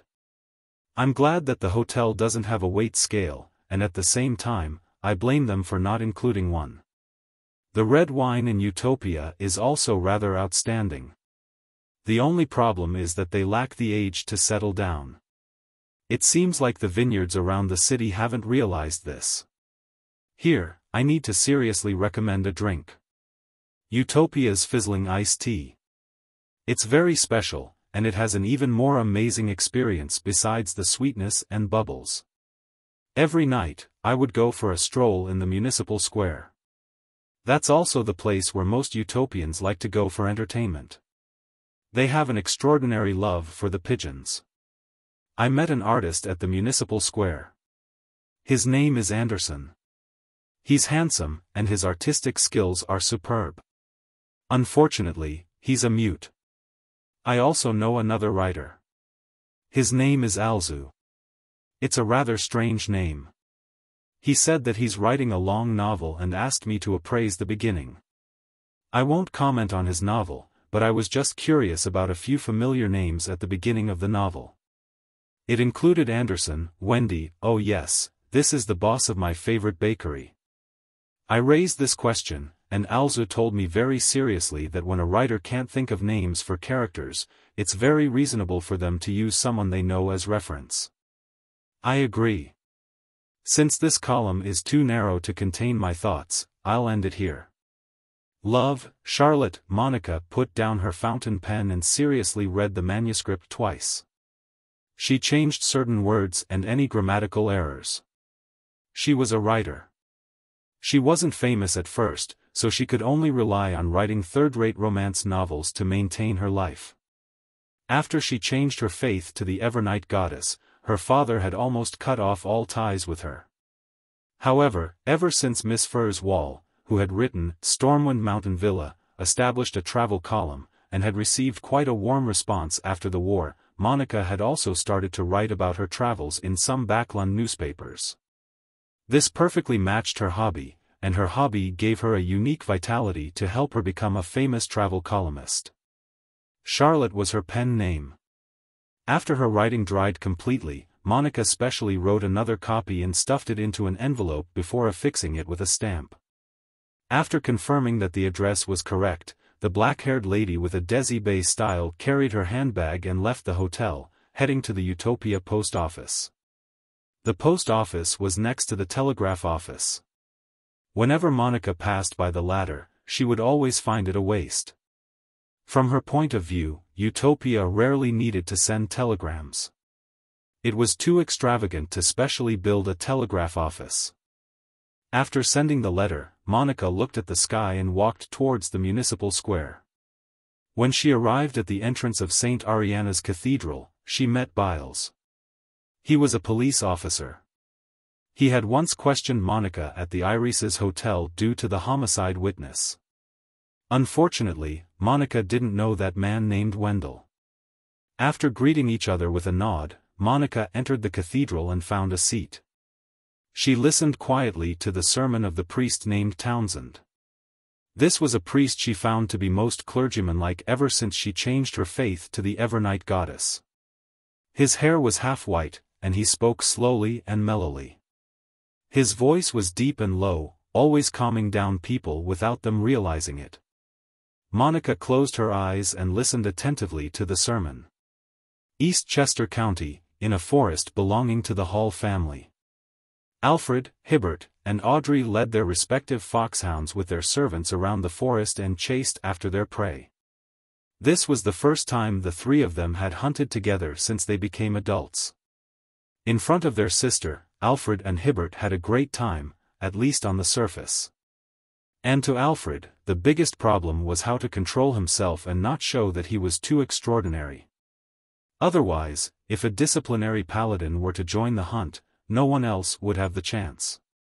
He knew that his sister was a Beyonder, but he also knew that a Sequence 7 Beyonder of the Spectator pathway didn't have any actual combat ability. As they chased their prey, they rushed out of the forest and saw a wheat field. "Where are we?" Audrey, dressed in hunting gear, asked casually. This was her first time hunting in this forest, and she didn't know where it led to. Hibbert wasn't too familiar with the area as well. He turned his head and said to his attendant, "Ask someone." As they waited, the three siblings laughed as they discussed their trophies. As for the golden retriever, Susie, she glanced at the foxhounds that wanted to get close to her and made them distance themselves. After a while, Hibbert's attendant returned and reported, "Sir, there's a village called Heartlark nearby." Heartlark. That village with the dragon worship customs? I came here from somewhere else? Audrey was taken aback when she heard that. Chapter 1341. In the dream. After regaining her senses, Audrey maintained her faint smile as she became wary. She could vaguely feel a mysterious force pushing her to Heartlark, the village with the tradition of dragon worship. This was like an arrangement of fate. Audrey had once entered the Hall of Truth, and she discovered that the murals inside had turned into reality. Furthermore, she knew that the Spectator Pathways Sequence 1 was author. From this name, she had made some connections, so it was inevitable for her to suspect that something was amiss. At this moment, Hibbert laughed. "I've heard of this village. I remember that our family has a manor nearby." As he spoke, he looked up at the sky. "It's almost evening. Why don't we stay there and continue hunting tomorrow?" Alfred wasn't opposed to his elder brother's suggestion. To him, staying the night at whichever manor was essentially the same. He nodded and said, "Send someone back to inform father and mother." Audrey didn't say a word. Her green eyes turned slightly, and her gaze swept across the faces of her two brothers. Hibbert's brows immediately furrowed as he said, "I think it's best we return." This manor wasn't informed in advance, so they definitely weren't prepared. Perhaps there's no way for them to service so many horses, hounds, and servants. Besides, there's still an hour before the evening. There's enough time for us to return. When Alfred saw his brother change his mind so quickly, he wanted to act contrary to him. However, on second thought, he felt that what his brother said made sense. Considering that his sister was also here, he tersely agreed and said, "Then let's head back quickly." With that said, he didn't wait for Hibbert. Squeezing at the horse's side and brandishing the horsewhip, he led the way. Hibbert frowned, then relaxed. Without saying anything else, he led his sister, the group of attendants, servants, and hounds, and turned around, following the edge of the forest and returning to a manor on the other side. Audrey quietly followed behind him, not expressing her opinion on the development of the matter. Late at night, in a manor in Eastchester County. Having used her manipulator powers to change the thoughts of her two brothers to prevent them from approaching Heartlark, Audrey lifted the velvet blanket and crawled into bed, entering a deep sleep. In her reverie, she suddenly sat up. She then looked around and saw the familiar dressing table and the bathroom entrance. She realized that she was still in the room, but the crimson moon outside the window was gone. There were no stars, only darkness. This isn't the real world. Audrey instantly made a judgment and inspected herself. Soon, she came to a conclusion: this was a dream. It was a rather strange dream that made her remain lucid. It's really here. Audrey didn't feel any panic. She was just a little vexed. She hadn't handled the development properly in the afternoon, which led to the problem extending to the manor where her parents were. In hindsight, she believed that she should have followed Hibbert's idea and headed straight to the family manor near Heartlark. Then, she could reasonably arrange for Hibbert and Alfred to return here, leaving her to stay behind and wait for any possible developments. This way, even if anything happened, it wouldn't affect their parents, brothers, and most of the servants. However, at that time, her main goal wasn't to follow the arrangement of fate. As long as she could avoid Heartlark, she would try her best to avoid it. To her surprise, danger would, at times, spring on you even if you didn't seek it out. To avoid it and stall for time wasn't a universal solution. Audrey immediately got off the bed and stood barefoot on the thick carpet. She had already confirmed that, with her level of a demigod as a dreamwalker, she could directly escape this strange dream and return to the real world, avoiding the suspected invitation once more. After looking around, Audrey pursed her lips, removed the blue cloak hanging on the clothes rack beside her, and wore it. She took a deep breath and walked towards the door. During this process, a crimson star tattoo appeared on the back of her hand. The tattoo vanished as though it had never appeared. This was the mark left on her after her first entry into the ancient palace above the grey fog. For a very long time, it hadn't shown any special traits. It was only at the beginning of this year that Mr. Fool informed them that in situations in which they couldn't pray, they could use the triggering of the corresponding tattoo to skip the chanting of the honorific name. Simply put, this was a treatment that a blessed of a deity enjoyed. Of course, there was no way to transmit any information. It could only be used in critical situations, allowing Mr. Fool to cast his gaze over. And more importantly, the star-like crimson mark was rather eye-catching. It could be easily discovered by others and people who were secretly monitoring them. Therefore, under a situation where she needed to hide her uniqueness, Audrey was more inclined to use the various abilities of a manipulator to implant the idea of praying to Mr. Fool to some inconspicuous human nearby. She got them to complete the prayer at suitable times and locations and pray for her protection. At this moment, she believed that the owner of the dreamscape knew that she was problematic, so she felt that there was no need to go through all that trouble. All she needed to do was to hide the entity she was praying to. When she reached the door, Audrey reached out for the handle and gently twisted it before pulling it backward. The slightly dark corridor entered her vision. The main building of this manor had a history of over 100 years. Many places still had their former characteristics, especially the corridor section. It didn't have any gas lamps, and the walls were decorated with candle stands made of silver or copper. There were countless candles placed on them, emitting a dim yellow light that illuminated the entire corridor and creating all kinds of shadows.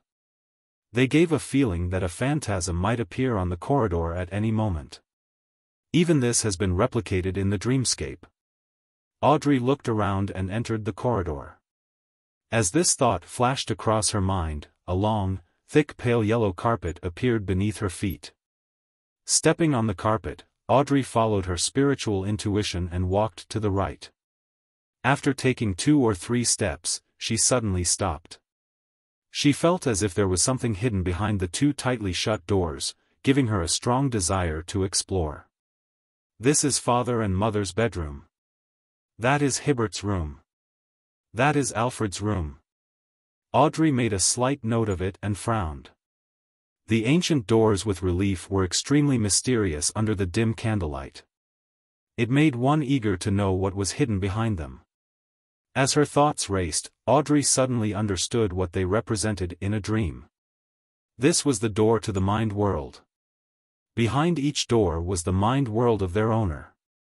In other words, after Audrey pushed open Alfred's door, she would see the various secrets hidden deep in his heart. By the same logic, she could pry into the secrets of Lord Hall and Lady Caitlin. She slowly retracted her gaze. Audrey closed her eyes and continued walking forward, preventing herself from being affected. After all her experiences, she gradually understood a principle: a demigod in the mind domain needed to control themselves and respect others. Under the premise that she could read people's true thoughts through their body language, facial expressions, and emotional fluctuations, if she wasn't satisfied, she could greedily explore the inner thoughts of others and dig out their secrets. In the end, she would suffer a backlash. This was a very simple principle: everyone had some darkness in them in varying amounts or nasty thoughts. However, they had control over them, preventing them from affecting their actions.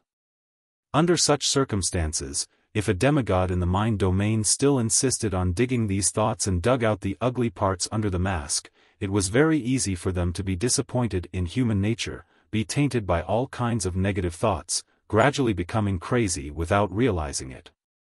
This was also one of the reasons why, despite spectators being able to placate themselves and treat corresponding mental problems, they were also one of the pathways who would easily go mad or lose their composure. They were both safe and dangerous. Therefore, Audrey established rules for herself to observe. She only did observations and read the minds of people she knew. She tried her best not to enter their dreams. This restriction didn't apply to strangers. If it wasn't necessary, she wouldn't enter the mind world of anyone. Following the corridor, Audrey, who was wearing a blue cloak, reached its end. She opened her eyes and cast her gaze at the room on the left. It was a half-open solarium. Pursing her lips again, Audrey held the door handle with her breathing steady. As the wooden door opened, the scene inside was gradually revealed. This was no longer a room. On the ground were round pebbles and bundles of bluish-black weeds. It was so dark deep within that space that one couldn't see clearly. Audrey slowly walked in and closed the door behind her. In the darkness, the silhouettes of some objects were quickly outlined. A huge stone pillar that was tens of meters tall stood there. There was a tall lizard-like monster situated above it. The monster was squatting at the top of the stone pillar like a tiny mountain. Its body was covered with huge grayish-white stone scales, and its eyes were pale-fold and vertical. This was a mind dragon as spoken in myths. With a whoosh, the 2 wings of the mind dragon spread open, almost covering the entire sky. Their bones were like metallic leaf veins, covered with a gray membrane with mysterious patterns. As Audrey looked up, the mind dragon emitted a buzzing sound. "You've been to Liveseed. Without a doubt, it used Dragonese. City of Miracles, Liveseed. How does it know? Just as Audrey had these two thoughts, she heard the mind dragon say, everyone's consciousness in one's heart will make a certain exchange with the sea of collective subconscious. And for a unique place like Liveseed, it likewise left a special impression in you. When your virtual persona roams the sea of collective subconscious and isn't too far from me, I can naturally sense this. This exceeds the limits of my abilities, and it's not something a dreamweaver can do. This mind dragon corresponds to a sequence 2 discerner. He actually didn't directly control me. As Audrey's thoughts flashed, the mind dragon spoke again. I'm sure you don't have any ill intentions at the moment. Audrey fell silent for 2 seconds before looking up and asking, aren't you worried that it's a trap?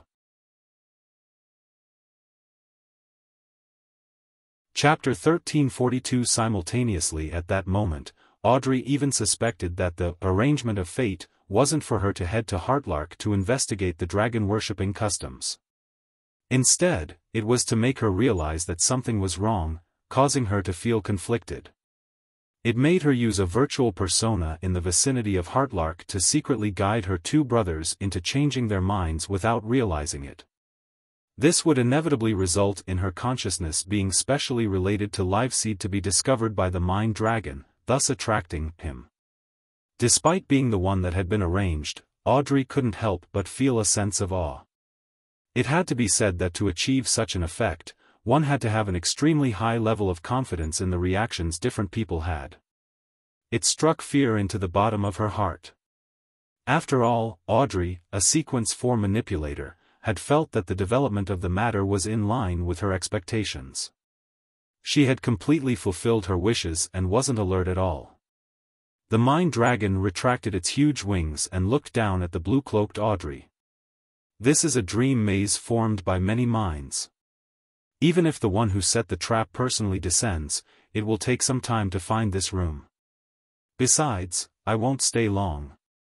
Clearly, he had been wary of traps, but he believed that certain matters were worth the risk. Dream maze. This is a beyonder power of a dreamweaver, or perhaps the power after a qualitative change. Audrey reined in her thoughts and asked calmly, what do you wish to know? The gigantic grayish-white dragon buzzed and said, my name is Arihog, one of the 3 remaining ancient dragons. He means that he is one of the 3 surviving dragons of the second epoch, and the rare, known dragons are only descendants of the dragons during the era of the ancient gods. Audrey nodded slightly and didn't interrupt him. Behind her was a wooden door that stood without any support in the plains filled with bluish-black weeds. It looked extremely strange. Arihog didn't waste any time. After introducing himself, he asked, where did you find Liveseed? Audrey was already prepared as she answered frankly, in a book named Grozel's Travels. Rumor has it that it was personally created by the Dragon King Ankwelt. Grozel, Arihog clearly hadn't heard of this name before. After repeating it, he pressed, what kind of book is that? The blonde-haired Audrey gave a simple description, that's a book with a world that's almost real inside it. At the same time, it can suck in people who meet the requirements or offer their own blood to be sucked in by the book, allowing them to live in that world. Arihog fell silent for 2 seconds. Is there a sea of collective subconscious in that book world? Yes, Audrey answered with great certainty. The City of Miracles, Liveseed, I saw was deep in the sea of collective subconscious in the book world. Arihog suddenly breathed harder.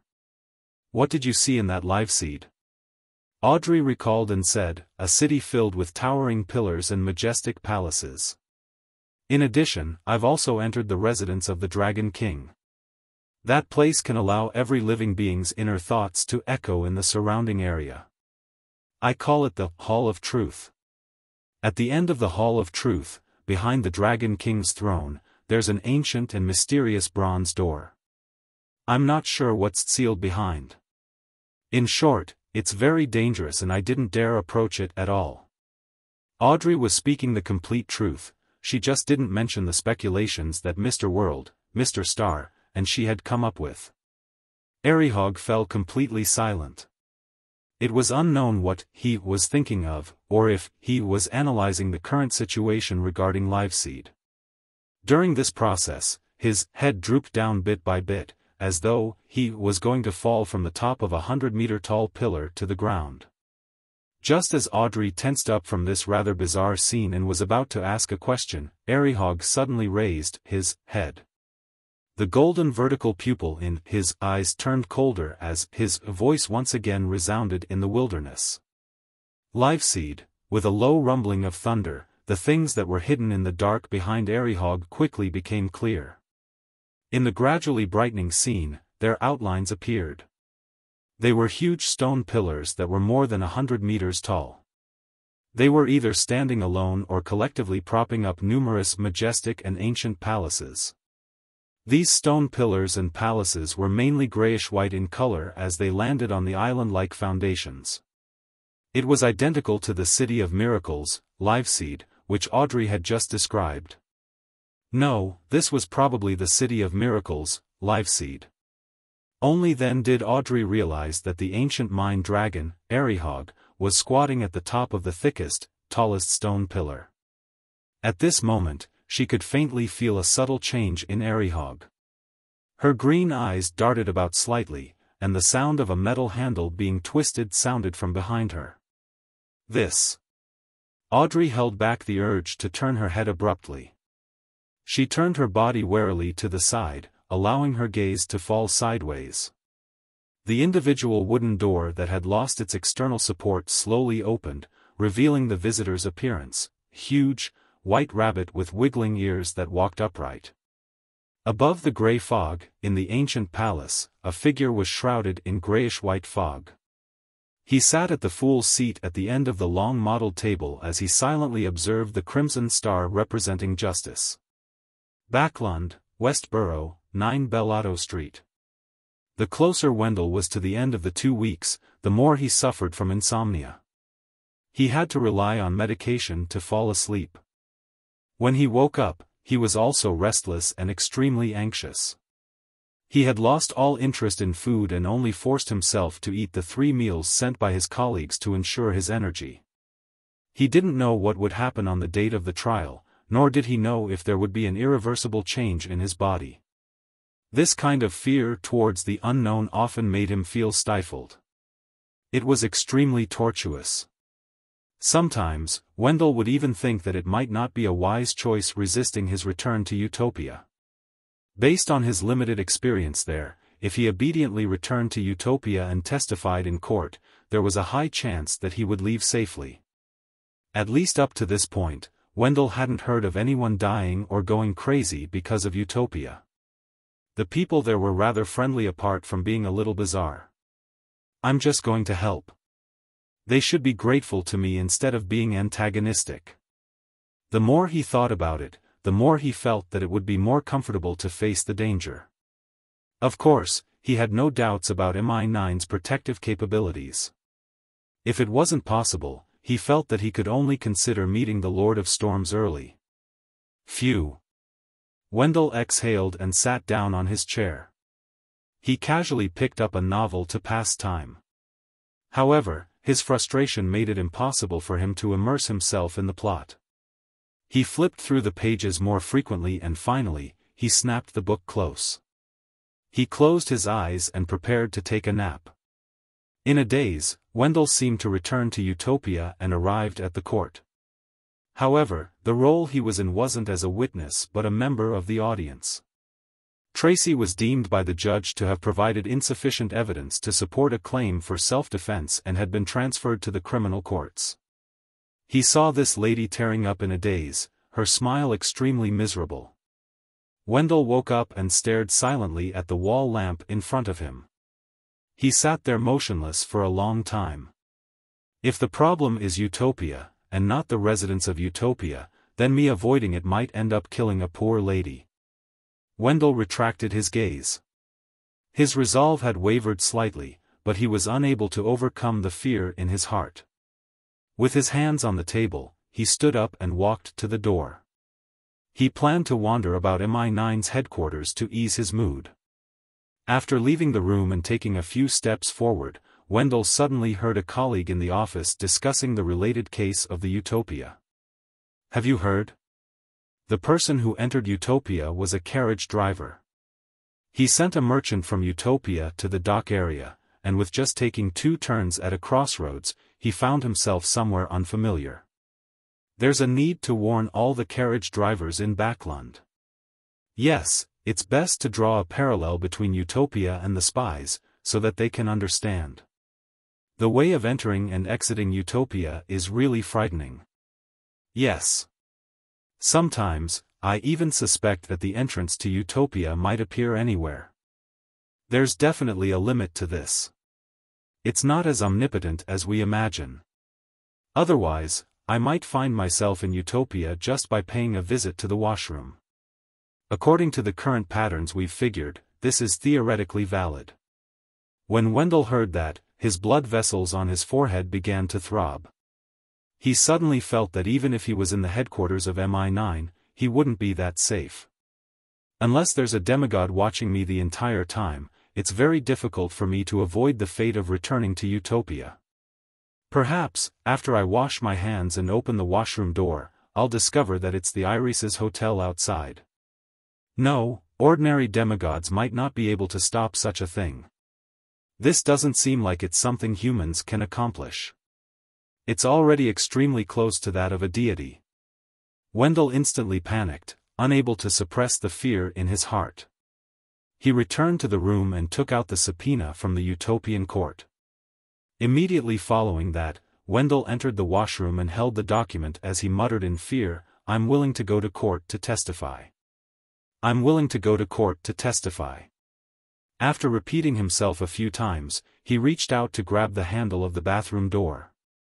At that moment, a black raven flew through the ventilation hole like a ghost and landed in a corner of the washroom that no one would notice. In the next second, Wendell twisted the handle, pulled the door back, and opened the washroom door. It was no longer his familiar bedroom but an unfamiliar lobby. Chapter 1343 Weave Nightmare. I really returned to Utopia. Upon seeing the scene outside, Wendell felt a baffling sense of relief and ease. He no longer had any doubts about his choice to go to testify in court. It had to be known that he was in the washroom of MI9's headquarters.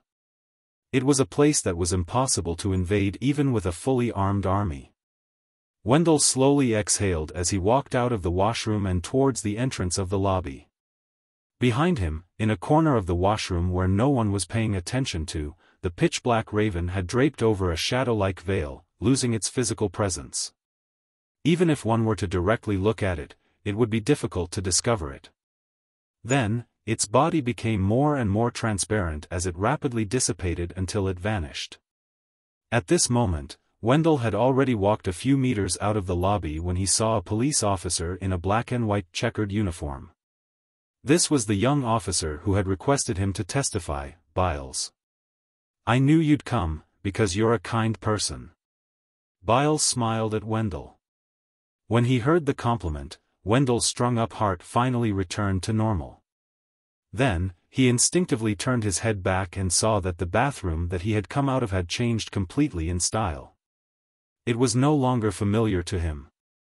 In the dream maze formed by many minds, the huge white rabbit that walked upright squeezed through the open door and entered the vast wilderness with the grayish-white pillars and magnificent palaces.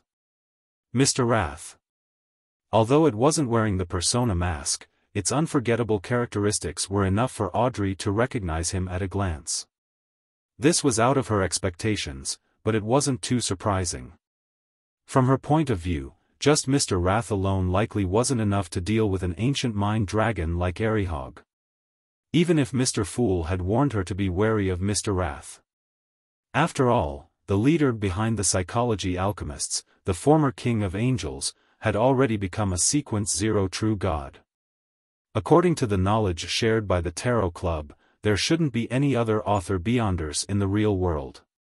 This way, no matter how powerful Mr. Wrath was, as long as it was still part of the spectator pathway, it would at most be on the same level as Arihog. The only things that would differ were combat experience, psychological research, and self-cultivation. At this moment, as the giant white rabbit entered, the large, grayish-white, scaled Arihog spread open his wings which covered his skin. The surrounding area was instantly covered in a shadow. With a leap, the white rabbit's legs suddenly became extremely huge, like a tiny hill. At the same time, the gloomy sky above him lit up. The ground beneath his feet cracked open, spewing out crimson lava. Immediately after, a blurry and distorted figure appeared behind it. This figure was dressed in a simple white robe. It was difficult to see his face clearly, and it was impossible to tell his age. One could only vaguely tell that he was a man. A bright halo hung at the back of his head like a miniature sun.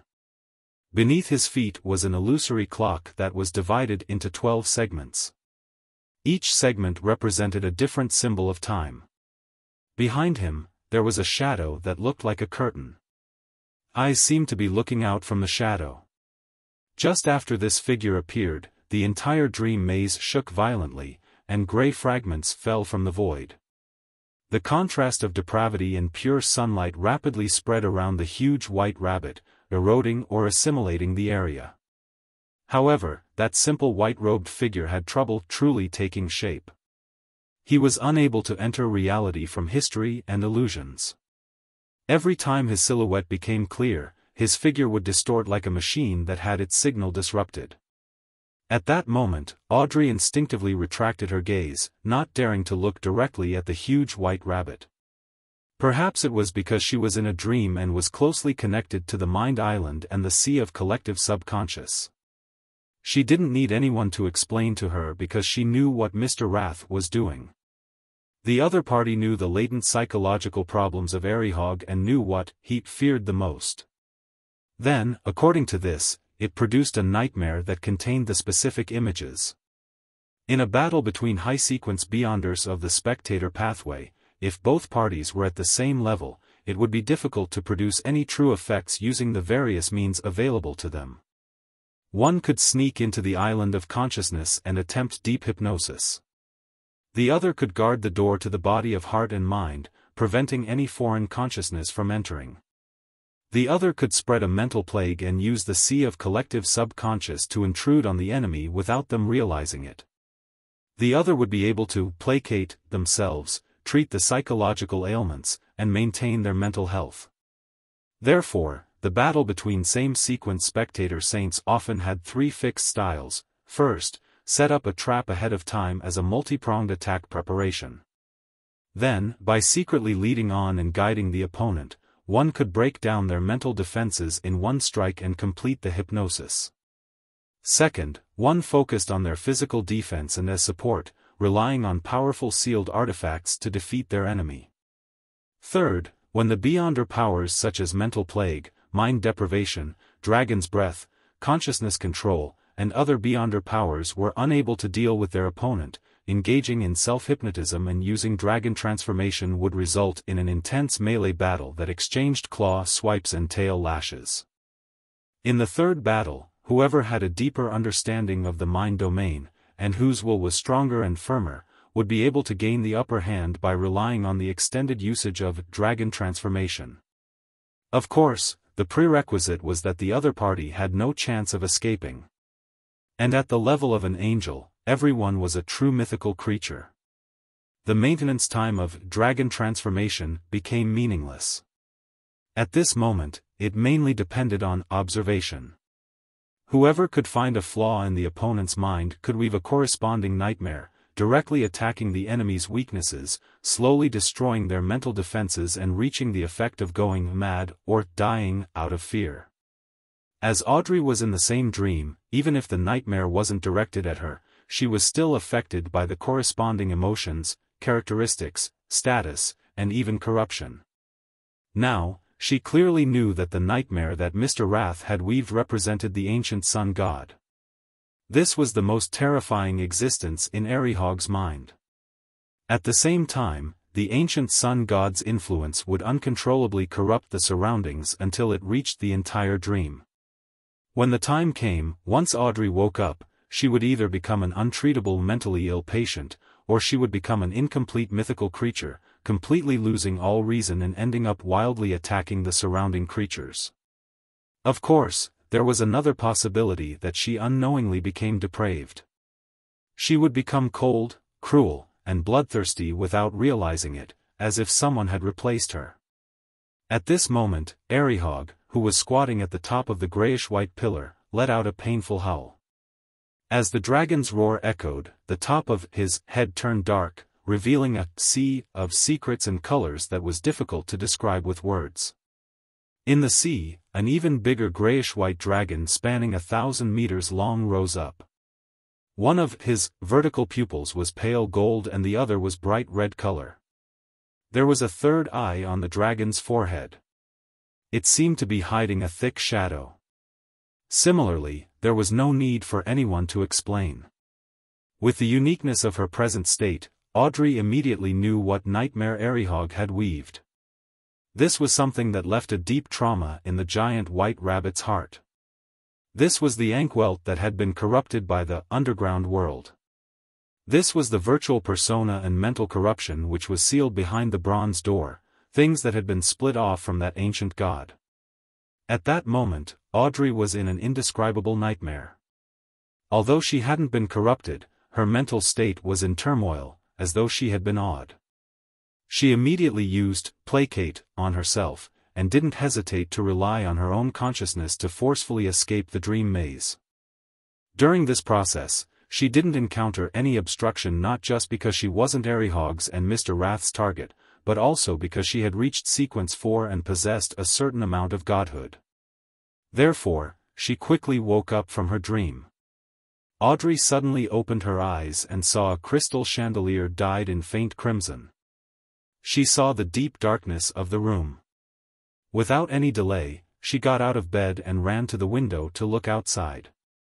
The entire manor was completely silent, as if it was deep asleep. Everything was normal. Audrey frowned and immediately split out a virtual person, allowing it to enter the mind island of a night patroller. She remembered very clearly that the dream maze was formed by many minds. Once the two nightmares spread, the result was unimaginable. Therefore, before this, she had to wake up everyone in the manor. In the next second, the patrolling guard suddenly raised his hand and removed the grenade hanging from his belt. He pulled out the pin and threw it towards an empty garden. Boom! The loud explosion jolted awake the sleeping people. Immediately after, the guard shouted loudly, "Enemy assault! Enemy assault!" Earl Hall and his wife were already over 50 years old, so as light sleepers, they jolted awake immediately. Regardless of how good Hibbert's sleep quality was, he woke up in a reverie thanks to such a loud explosion. Alfred had opened his eyes the moment the grenade was thrown.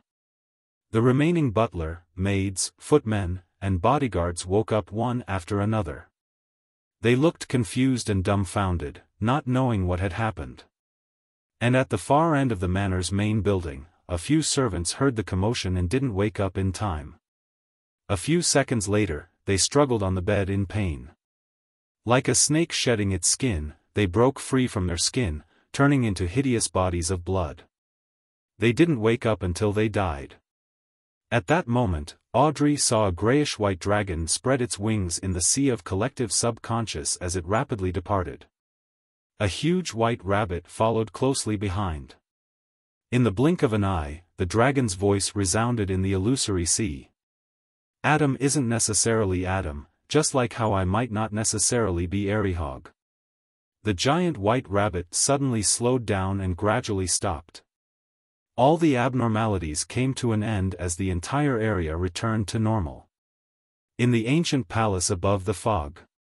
Adam didn't attack?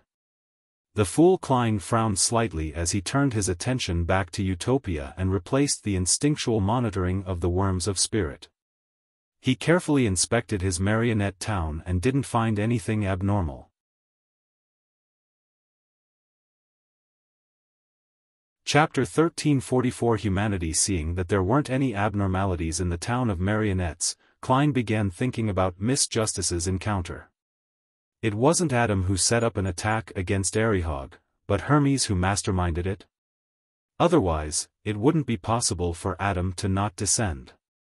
It would also be impossible for Arihog to escape so easily. He had to rely on the second city of miracles to have some hope of doing so. If Hermes was the mastermind, the development of this whole episode becomes logical. Hermes never thought of capturing or killing Arihog. He only hopes to learn some information from this ancient mind dragon. When Arihog said, "Adam isn't necessarily Adam," the operation came to a natural end. Yes, from the looks of it, Hermes already had some doubts about Adam's true state.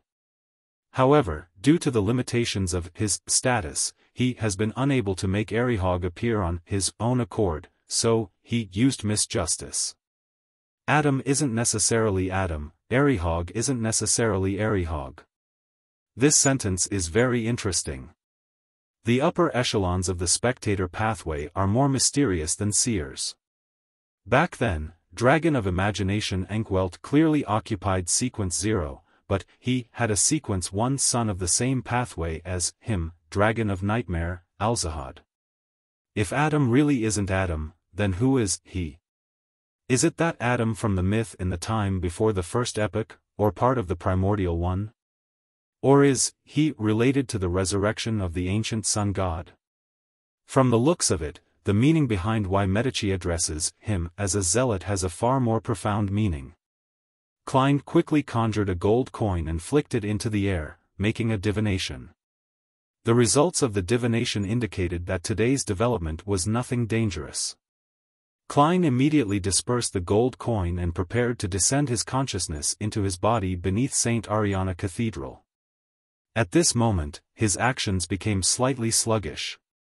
The moment Miss Justice met Arihog and Hermes was almost simultaneous as the moment the MI9 personnel returned to Utopia to testify in court. Just looking at them individually, there was no problem, but the word simultaneous made Klein somewhat alert. He was very sensitive to words like happen to, coincidence, simultaneous, and almost the same. This was a mark left behind by his past experiences. He tapped his finger on the edge of the long model table and decided to make preparations for his worries. He quickly condensed a light that contained certain words and some kind of will, and he threw it into a prayer light. After doing this, Klein made his consciousness sink and left Sapphira Castle, allowing his mind to return to his original body. Immediately after, he began to influence Utopia. He planned to use all sorts of arrangements to temporarily make all the foreigners leave. This way, even if anything happened, it wouldn't affect the innocent. This also meant that Klein was prepared to abandon Utopia and change locations to rebuild his marionette town. After all, a ritual could be repeated many times, but he could only afford one resurrection. Have a good rest for the next 2 days. There's still some time left before court begins.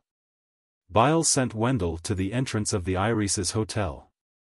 Wendell replied with a smile, "I'm already feeling sleepy." It was in the middle of the night. He had trouble sleeping previously because of his anxiety and nervousness. That was why he thought of walking around the headquarters of MI9 to ease his mood. However, when he heard the conversation between his colleagues at night, it triggered an eruption in his emotions, and he decided to return to Utopia and face the problem. After checking in, Wendell took his luggage and went to the 3rd floor. When he passed through the door, he vaguely felt that his surroundings were abnormally dark. In order to sleep better, Wendell walked to the window and drew the curtains. During this process, he felt that the scenery outside the window was unusually familiar. However, under the cover of the night, he couldn't tell what was happening too clearly. Thinking that it might have been the scene he had seen in Utopia previously, he covered his mouth with his hand and yawned. He took off his clothes and walked towards the bed. Monica slept until midnight when she suddenly needed to pee. Unable to hold it in any longer, she eventually got out of bed and walked towards her room's attached bathroom. When she pushed the bathroom door open, she found it a little heavier. Rubbing her eyes that were almost unable to open, Monica didn't care about this small change. She quickly relieved herself and ran out of the bathroom to her bed. When she entered the covers, she felt that the temperature was much lower and she had no choice but to wrap herself up tightly in layers. It didn't take long for her to fall asleep again. About 15 minutes later, the patrolling Biles rubbed his hands and turned towards the street where the police station was. He was about to hand over duties with his colleagues. Suddenly, his body froze in the alley. The black and dense spirit body threads on his body peeled off at the same time as they floated upwards. A pruned and exquisite paper figurine landed and connected to the spirit body threads, quickly turning into another Biles. At the same time, a torrent of mixed knowledge surged over and reassembled him into a man wearing gorgeous clothes with long chestnut hair. The man had blue eyes, a high nose bridge, and thin lips. It was Roselle Gustav's Sequence 1 historical projection. Right on the heels of that, the projection reached out and sucked all the information in the surroundings into its palm, forming an illusory ball of light. This information included all the details that involved Biles. In the next second, Roselle Gustav's historical projection forged a piece of information that was completely normal, allowing it to follow the spirit body threads connected to the paper figurine to the St. Ariana Cathedral in the municipal square, moving straight underground of the cathedral. After this series of actions, another torrent of information surged in midair. With Roselle's help, they reformed into 3 figures. A middle-aged man wearing a black robe and a hood with a long, thick, white beard, another, who was draped in a cloak, had black hair, blue eyes, and a rather squarish face. He was a middle-aged man with a dignified bearing. On one of the trees, there was a huge tree that seemed to be drenched with petroleum. On the tree, there were arms with all sorts of strange protruding objects that rolled with bloodshot eyes. They were the leader of the secret order, Zeradol. Lone's protector, the first king, William Augustus I's historical projection. A historical projection of Abomination Sua. After making the necessary preparations, Zeradol used the location provided by the historical projection to sneak into Utopia. He didn't waste any time. He reached out with his right hand and used the law of convergence of beyonder characteristics to suck out the worm of spirit in Biles. Elsewhere, the palm of Abomination Sua's historical projection made an ugly doll the size of a palm appear. The doll was wet and sticky. It had no eyes, ears, or nose. It only had a pinhole-like mouth that emitted and sucked grayish-white fog. As the worm of spirit and the doll approached, the black and white eyeballs that rolled out on the Sua tree trunk looked at them at the same time. Silently, the worm of spirit fused with the ugly doll, causing it to distort as it squirmed, growing out eyes, nose, and ears, making it look like Klein Moretti. At this point, Zeradol no longer did any concealment, nor could he do so. He took out a black shroud and abruptly wrapped Klein's doll up. All the marionette spirit body threads in Utopia were severed at the same time. They were unable to connect to the true body. This wasn't because there was something wrong with them, but that the true body was isolated from them. All of a sudden, the duty personnel in the police station, tenants in the hotel, Tracy and the thieves in the cell, Anderson in another apartment, Alzu, and the other citizens all stopped breathing and turned stiff. Regardless of whether they were sleeping or doing something else, it was as if a pause button had been pressed. Klein, who was at the bottom of St. Ariana Cathedral, suddenly woke up. He knew that an accident had happened. He didn't hesitate. With a thought, he returned to Sapphira Castle. With the level and strength of a king of angels, he was able to resist enemies that had shown or had yet to show themselves. This was the best choice in the current situation. Even if he wasn't able to protect his true body, Klein still had a chance to revive. At that moment, his floating consciousness touched an invisible, dark barrier, making it difficult to penetrate it and enter Sapphira Castle. Klein's heart tightened, believing that the enemy might be more troublesome than he had imagined. Few high-level existences knew he could return to Sapphira Castle with a thought. In the next second, the thick, petroleum-slathered tree had arrived above St. Ariana Cathedral. In addition, a deep and dignified voice resounded, "Wandering is prohibited here. Teleportation is prohibited here." Klein wasn't led by his emotions. Seeing that he couldn't return to Sapphira Castle at the moment, he immediately changed his strategy and leaped towards the fog of history. The moment the grayish-white fog entered his eyes, it turned into a whirlpool formed by countless transparent maggots. The vortex extended out slippery tentacles covered with strange patterns. Unlike previously, the vortex emitted a powerful suction force, causing Klein's figure to speed up and be entangled by countless tentacles. Law of Beyonder Characteristics Convergence. The law of Beyonder characteristic convergence between angels. A subtle beam of light flashed as Klein, who was firmly controlled by Zeradol's mythical creature form, turned into a paper figurine. This was an angel-level application of paper figurine substitutes, as well as the help of grafting. Although Klein couldn't return to Sapphira Castle, he could influence the worms of spirit above the grey fog, allowing them to use the curtain to provide help. After dodging Zeradol's fatal blow, Klein ran into the fog of history and fled towards the former metropolis from a time before the first epoch. At this moment, many marionettes, who had been dead for a long time in Utopia, rapidly decayed from losing the spirit-body threads maintaining them. Their limbs dropped to the ground or mutated because of their Beyonder characteristics. The latter transformed into different monsters, ones far more terrifying than imaginable. Some swallowed their heads, others were left with only squirming flesh, while others grew dense eyes. Soon, Klein ran into the old metropolis situated inside the fog of history. To him, this was a safe room that could be trusted.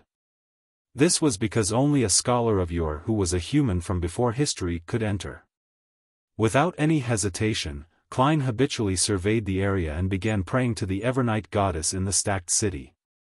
Oof! A faint sound rang out as an ancient wooden stake with traces of blood penetrated Klein's heart from behind.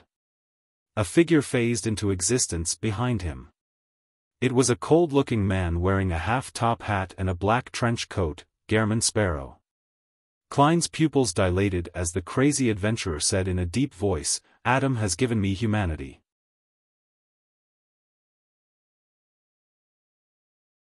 Chapter 1345 Meeting again. Klein turned around and looked at the familiar yet unfamiliar figure. He had imagined all kinds of attacks on Utopia, but he had never expected such a scene to occur. If Amon had parasitized the marionette, Gehrman Sparrow, then with Klein's current status and the spirit worms on Sapphira Castle, he definitely would have immediately discovered the problem. And if Zeradol were to swap the spirit-body threads, he could only temporarily hide it from him. Furthermore, he needed help from an angel like a knowledge emperor or a servant of concealment to ensure the element of surprise in the sudden attack. Only the humanity provided by a spectator could slowly ferment, without revealing any abnormalities on the surface. To prevent such a situation, he could only sever the spirit-body threads and allow the marionette to deteriorate till it died. That way, regardless of whether it had any humanity in it or not, it would ultimately cease to exist. Unfortunately, Klein had never heard of such methods before. All he did was guard against the invasion of a virtual persona on his marionettes. This might be the power of a visionary, giving life to everything virtual and immaterial, a unique sense of humanity. The carved and cold face was reflected in Klein's eyes as he felt a force pushing him away. He immediately fell backward, falling from the layers of ruins of the old metropolis out from the fog of history. During this process, he wanted to control himself, but there was nothing he could do. This was because the wooden stake at his heart had sealed all his Beyonder powers. With a thought, Klein looked at Gehrman Sparrow and snapped his fingers. Pa! The worms of spirit in Sapphira Castle received his will and gave up the marionette spirit body threads. They also picked up the Staff of the Stars and prepared to give Klein a fatal blow so as to commit suicide. After his main body completely died, Klein would be able to revive above the gray fog and escape from his predicament. He no longer held any hope after finding out that Adam was the mastermind behind the scenes. At this moment, a stone square floating in the void appeared beneath Klein's feet. Black stone pillars rose up and propped up a grand and holy cathedral, enveloping Klein inside. The Corpse Cathedral, Adam's Corpse Cathedral, the divine kingdom of a visionary. Boom! Countless bolts of silver lightning smote down from Sapphira Castle, penetrating the fog of history and struck the cathedral, but failed to shake it at all. At the same time, in the ancient palace, the figure sitting in the fool's seat suddenly collapsed to the side, forming a vortex formed from transparent maggots. The vortex extended out slippery and strange tentacles, crazily smacking the surroundings, overturning the junk pile, and destroying the long model table. Klein's avatar had lost contact with his true body, and because his true body hadn't really died, they had lost control and went crazy, just like Zeradal from before. In the old metropolis before the first epoch, Gehrman Sparrow, who was wearing a half-top hat and a black trench coat, looked up at Sapphira Castle, his expression mixed. He was basically a corpse. After his spirit-body threads were abandoned, he naturally couldn't maintain his existence. The only thing Adam gave him was humanity. There was no envisioned life for him, as that would result in the discovery of there being something wrong with Gehrman Sparrow. Gehrman Sparrow slowly collapsed as he looked at the rooms in the old metropolis. He died in this ruin. Klein's feet landed on the ground and stood in the middle of the cathedral. He saw that every arch of each pillar was embedded with the skulls of different races. Most of them were pale white in color as they were packed densely together, staring at the intruder with their hollow eyes. On the walls, windows, and doors of the cathedral, transparent, distorted, and painful faces appeared, separating the interior from the outside world. And in front of the cathedral stood a cross that was more than 100 meters tall. In front of the cross were rows of black pews. Adam, who was wearing a simple white robe and had a pale gold beard, was standing under the cross with a silver cross hanging from his neck. He faced the pews like a priest who was preparing to deliver a sermon. His expression was warm and his eyes were limpid, as though he was only inviting Klein to listen to the scriptures. Klein lowered his head and looked at the cross-shaped wooden stake that was stuck in his chest. He slowly walked to the first pew and sat in the middle. For a true mythical creature formed from many worms of spirit, the wound on its chest wasn't fatal. The main purpose of the ancient bloody cross stake was to seal his beyonder powers. If not for the true God standing in front of him, Klein could have used his physical strength to pull out the wooden stake and remove the seal. At this moment, he didn't make any attempts because he was afraid that he would turn the thought of not daring to not willing to. I didn't expect you to directly interfere in this matter. If you wanted to deal with me, you didn't have to wait until today. Klein looked at his blood-stained shirt and seriously voiced his doubts. He wasn't afraid at all, as if he was certain that Adam wouldn't kill him. Adam held the silver cross pendant with one hand and calmly said, "Before now, you were able to be of quite some use in many ways." He took 2 steps forward and continued with limpid eyes, "When Amon came to steal the Corpse Cathedral, I made a deal with him. By helping me obtain the first blasphemy slate, I'll help him capture you. Is that so?" Klein was instantly enlightened.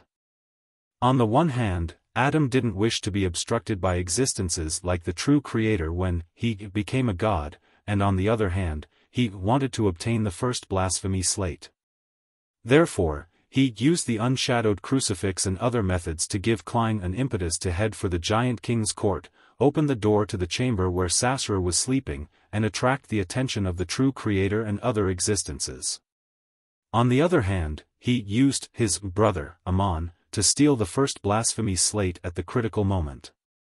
And to capture Klein, who was about to obtain preliminary control of Sapphira Castle, it would definitely be most appropriate to have a visionary arrange the developments for him. Although Amon and Adam usually appear distant, they are still brothers and can work together more easily. Klein nodded slightly and looked at the stained glass that had distorted faces. I also didn't expect Zeratul to cooperate with you. Isn't he afraid of becoming food for Amon? When Klein established Utopia, he had considered Amon's attack and Zeratul's destruction. However, he never expected that they would work together in a certain way. From his point of view, the chances of Zeratul completely siding with the Mother Tree of Desire were higher than this, unless Adam had unknowingly arranged such a development for him. Adam's limpid eyes showed sympathy. To him, you becoming a great old one means that he will definitely perish. However, if Amon becomes one, as long as he expresses his loyalty, he can still retain his present level and status. A Lord of the Mysteries still requires an attendant of mysteries. Therefore, he chose to cooperate with me. During this process, if he can seize the opportunity and turn you into a marionette before I do, using you to enter Sapphira Castle and become the owner of the Sapphira, then he has the right to demand an opportunity to face Antigonus at Evernight's place and have an ultimate showdown with Amon. On the contrary, he will completely admit defeat and pledge allegiance to Amon. On this point, he was very decisive. It doesn't seem like your style to explain so much, Klein replied casually before frowning. You don't need all the sequence 1 beyonder characteristics of the corresponding pathway to become a great old one. He had deduced this from the relationship between the ancient sun god and the 8 kings of angels. However, he believed that one had to first become a great old one or a quasi-one before dividing the characteristics. Adam replied gently, for neighboring pathways, all that's needed is a uniqueness and a sequence 1 beyonder characteristic. It's easy to lose control if one forcefully occupies more. Therefore, after Zeratul pledged allegiance to Amon, he still has the chance to become a king of angels. And he isn't able to pledge allegiance to you because he can't separate a sequence 2 avatar like those from the Marauder pathway, and then stealing his main body's spirit body, consciousness, and psyche over, turning the avatar into the main body. This was the qualitative difference between a seer's marionette and a marauder's worm of time. The former involved spirit-body threads, while the latter relied on themselves. Furthermore, the reason the marauder angel could do this was because their sequence 2 was Trojan horse of destiny. Just as Klein nodded, he suddenly saw Adam turn his body, revealing something beneath the cross. It was a gray stone slab. There were many mottled marks on its surface, making it look rather ancient. This was very similar to the first blasphemy slate, but it didn't have that abnormally ancient feeling to it. It also had words that looked like the source of all languages. They were written with the names of sequences and potion formulas. The second blasphemy slate? Klein asked in surprise. His gaze quickly swept across the stone slab. He didn't read the first few paragraphs, but instead looked at the last few lines. His intuition told him that there was a very important piece of information there. There's no need to rush. Amon has to complete the ritual and become a sequence 0 before stealing your fate. Otherwise, he wouldn't be able to withstand the identity as Sapphira Castle's owner. And before that, it's best to let you continue staying in my kingdom. Adam acted as though he was consoling a repentant. Kill me. Klein muttered inwardly. At this moment, he figured out the last few lines.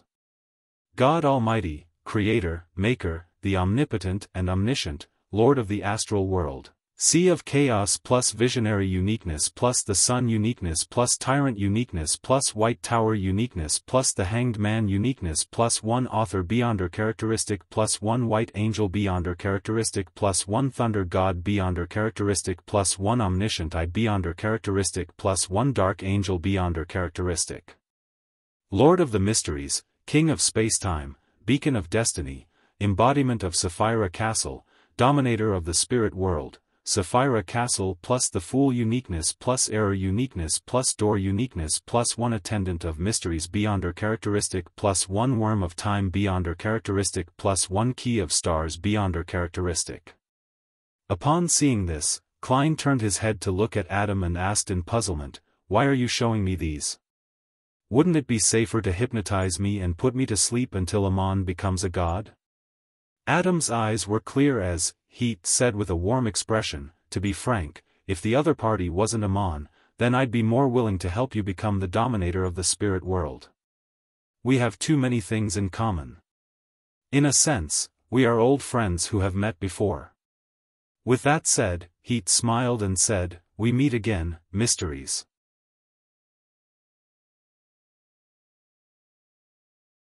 Chapter 1346 The Specialness of a Visionary Mysteries. The last time Klein heard this title was from the consciousness of the true Creator that had descended. The penultimate instance was from the ancient sun god from history, the City of Silver's creator.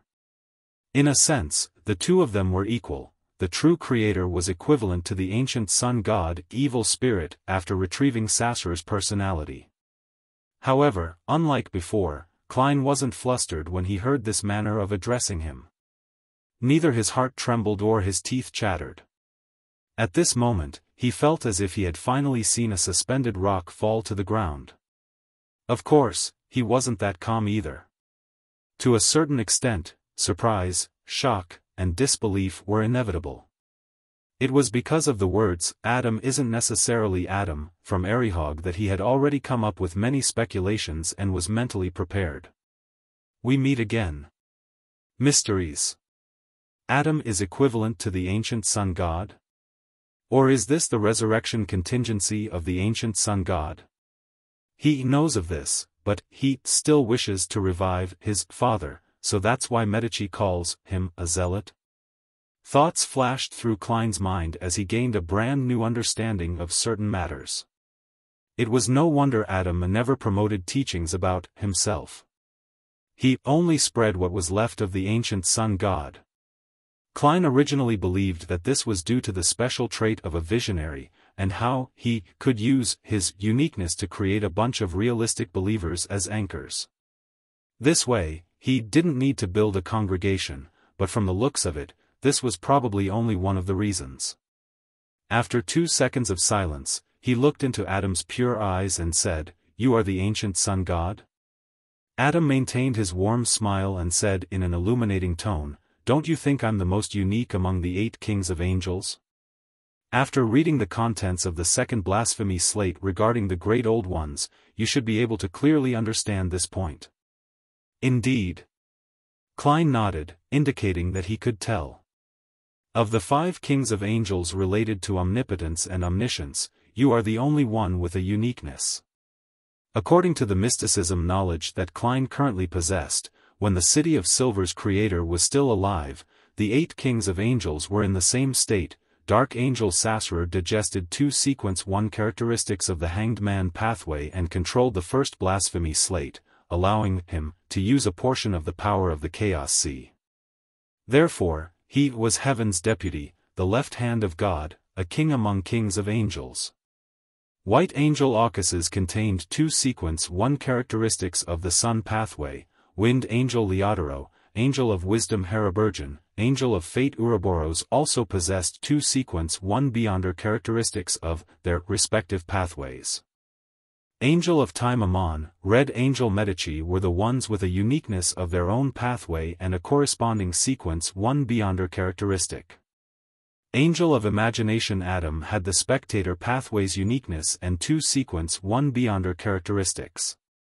This didn't seem problematic at first glance, but it appeared strange on careful thought.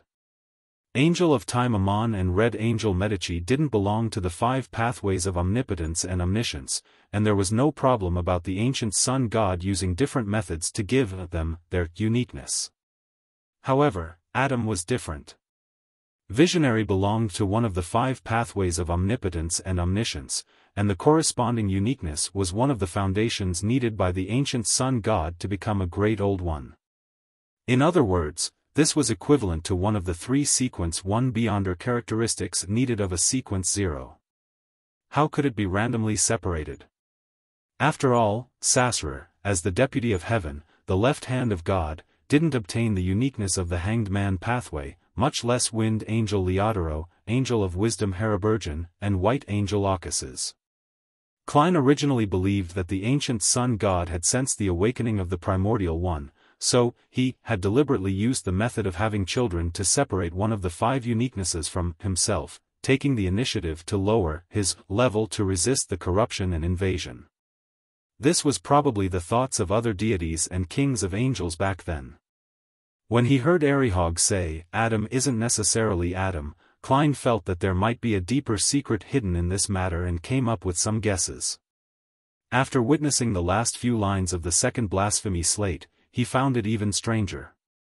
This was because a uniqueness was one of the foundations of becoming a great old one.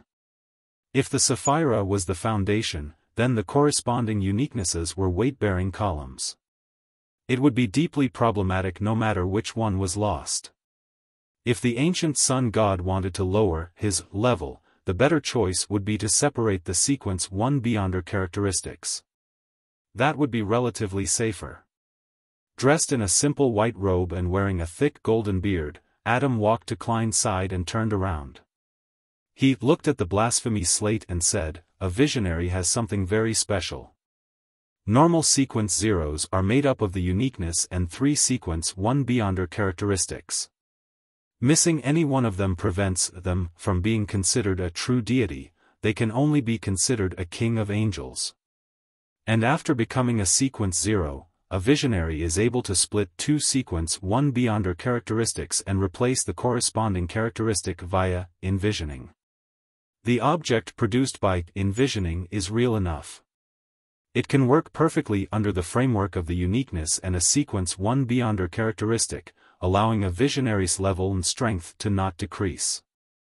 The 2 real separated sequence 1 beyonder characteristics can be combined with one's other identity or a certain life form that's envisioned. It can make them become an author with complete freedom. When necessary, one can use a certain method or some mediums to transform him into the true form. And for the omnipotent and omniscient, he can create a uniqueness that borders between reality and illusory to maintain his state, as long as it doesn't exceed the necessary limitations. This is the relationship between Dragon of Imagination Enkwelt and his child, Dragon of Nightmare Alzahad. I once thought that the seer and marauder pathways were the most bizarre. From the looks of it, they can't compare to a spectator. Sigh, be careful of the spectator. Klein completely resolved the question on his mind. He also understood why Dragon of Imagination Enkwelt had arranged for 0-08 to meet Grozel's travels. Once they met, 0-08's quill, which originated from the Dragon of Nightmare Alzahad, would awaken and become the Dragon of Imagination Enkwelt at a lower level. Then, this resurrected ancient god would use the negative persona sealed behind the bronze door to activate the Chaos Sea's power, instantly reaching the level of the strongest king of angels below that of true deities. With such a foundation, he had the chance to compete with Adam for the position of visionary and completely revive. It's simpler, neater, and cleaner compared to the Black Emperor's resurrection. Klein nodded slightly and said, the relationship between Dragon of Imagination and the Dragon of Nightmare? Adam sat down beside Klein. Yes. However, the Dragon of Imagination had been corrupted, and he had characteristics of other pathways, putting him in a poor condition. All he could do was separate an author. Otherwise, he would have directly lost control. Klein ignored Adam beside him and looked at the second blasphemy slate in front of him. What's the difference between this and a marauder's avatar? If Amon can become an error, he, too, can create at least 2 sequence 1 avatars. Adam leaned forward and simply explained, the avatar and the main body are still the same, but they are located in different areas. Does that mean that the sequence 1 that's envisioned is completely separated from the real body, and can be considered another person? Only by using some method or using some medium can one awaken? Klein asked thoughtfully, you awakened when you became a visionary? No. Adam looked straight ahead and replied with a gentle expression, when I perished, and True was born. Klein asked in surprise, was no one suspicious? If the deities knew that the ancient sun god had long been resurrected in Adam, the history of the fourth epoch would most likely be to besiege the Solomon Empire, the Twilight Hermit Order, and the Amon family. Apart from True knowing about this, perhaps only Evernight had her suspicions, Adam said, his voice neither fast nor slow. I disguised myself as a zealot wanting my father to awaken in my body. It's not difficult for a king of angels from the visionary pathway to do so. Then, Medici, Klein suddenly felt pity for the Red Angel. Thinking up to this point, he lowered his head to look at the blood-stained wooden stake on his chest. He felt that he deserved more sympathy. Adam said calmly, it was a necessary sacrifice. Why do you think he can remain alive for so many years after becoming an evil spirit without being discovered? Klein fell silent for 2 seconds before asking, are you going to let me wait just like this?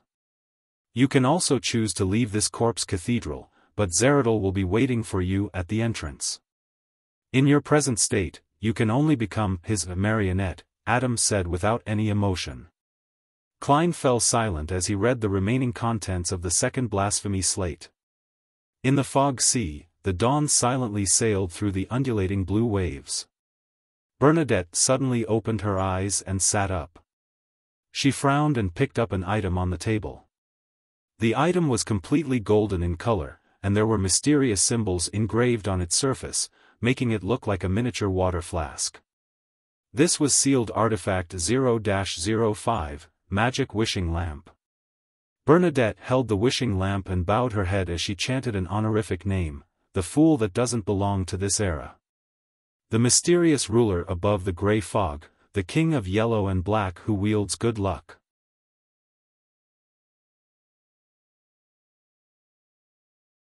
Chapter 1347 Pillar above the gray fog, in the ancient palace, beside the fool's seat.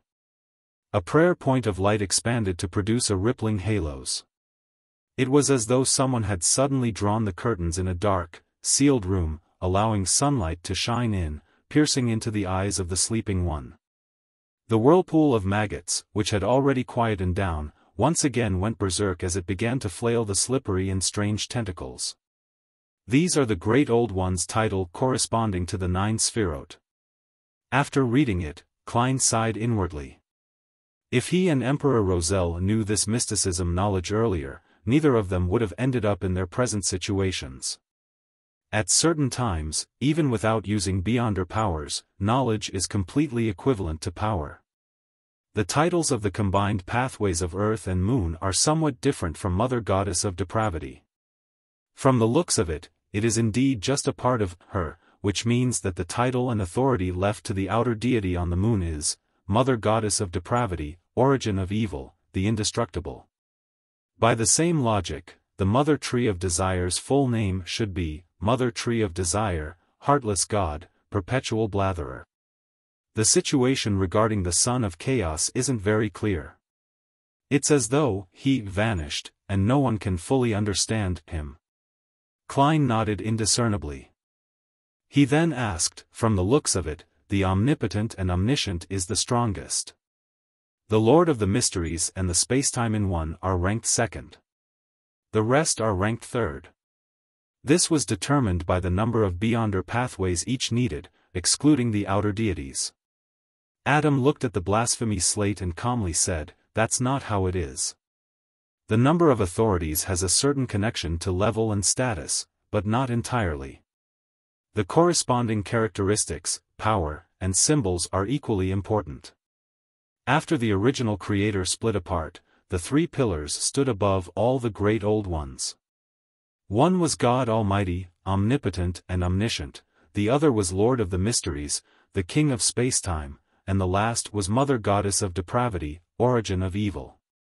Upon hearing Adam's last sentence, Klein couldn't help but look down at his left sleeve. Rhodes was hiding inside. No wonder Rhodes said that he saw a pillar and support from me. Klein had suddenly arrived at a state of enlightenment as he was a little more convinced by what visionary Adam had said. At this moment, Adam added at an adequate pace, currently, the first two pillars only exist in the form of Sphirot. And after the mother goddess of depravity had the brood hive and two beyonder pathways separated from her, she became not much different from the other outer deities. Only her symbol as a pillar remains. If it wasn't for the blood-stained stake in his chest, Klein definitely would have felt that the ambience was great for a conversation. In moments when his mind trailed, he even imagined that he and Adam were friends and were happily discussing some mysticism knowledge, waiting for his child, Amon, to return home for dinner. Of course, I'm dinner. I have to say that a spectator's ability to influence others' knowledge, experience, and state is really too powerful. As Klein told himself to be on guard, he asked in puzzlement, I thought that the outer deities like the mother goddess of depravity, who has 2 or even 3 Sphirot, are considered pillars. Adam looked down at the silver cross pendant hanging across his chest and said, she only has 1 Sapphira. Under normal circumstances, the Sphirot can't be separated. Only when the original creator split and created an embodiment of convergence and separation did the Sphirot tear apart, allowing some of them to be sucked into our planet. In other words, the present Sapphira the mother goddess of depravity has is incomplete. The future Great Old One, mother of all, won't be a complete Great Old One? Klein pressed. Adam's lips twitched as though he was smiling. It was so at the beginning, but the Sphirot has the ability to mend itself. The present mother goddess of depravity Sapphira isn't incomplete, and the brood hive can also create a Great Old One itself. The only problem is that the mother goddess of depravity can only use a portion of pillar she symbolizes, unless she has fused with the brood hive again. This has also caused the birth of life and the feminist powers in the entire universe to undergo a certain anomaly. However, thousands of years of time at astronomical scales is a very short period of time, and the corresponding influence hasn't spread. And if any outer deity obtains a Sapphira that is neighboring theirs, making it equivalent to having 2 Sphirot, I can't predict what will happen. Before that, only the original creator had contained more than singular Sapphira. However, as long as he awakens, he will definitely split apart. Klein nodded and asked thoughtfully, in the beginning, the creator accommodated at least 9 Sphirot. This doesn't mean that having 2 Sphirot or even 3 will not result in problems. There should be a critical point. No one can verify this at the moment. Adam held the silver cross pendant in front of his chest and said, I'm guessing that some existences have attempted it before. After all, convergence is a very strong instinct, but the outcome is unknown. Which existences? Klein rubbed the bloody cross wooden stake that was stuck in his chest. Adam cast his gaze at the gigantic cross that was more than 100 meters tall in front of him, and calmly said, the God Almighty from the early first epoch. He can also be called the primordial one. In addition, there's also the Lord of the Mysteries, the one you often recite. As he spoke, Adam turned to look at Klein and said in an imitating manner, the celestial worthy of heaven and earth for blessings. These two seem to have vanished. The outcome of their attempts doesn't seem too good. Klein hadn't thought of what he wanted to say when Adam turned his head and looked at the second blasphemy slate. What I can be sure of is that some Sphirot cannot be accommodated at the same time. In this universe, there is a hidden 4th pillar. It represents everything, including the end of the Great Old Ones and the universe itself. It corresponds to the 2 Sphirot, river of eternal darkness and city of calamity. Simply put, if ever night can become an eternal darkness, singularity of all, spacetime in one, she can further occupy the 2 pathways of Demonis and Red Priest, encompassing the city of calamity, and becoming the true 4th pillar.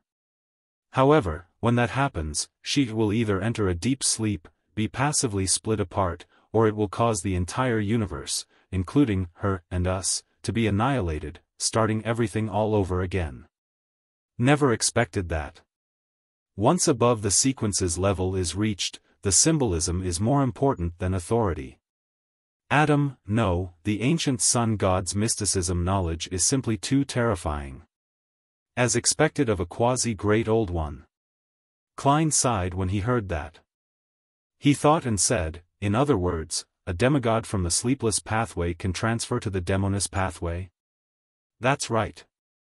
Adam looked straight ahead. But in that case, there's no way to become a great old one, unless one thinks of a way to separate the beyonder characteristics from before.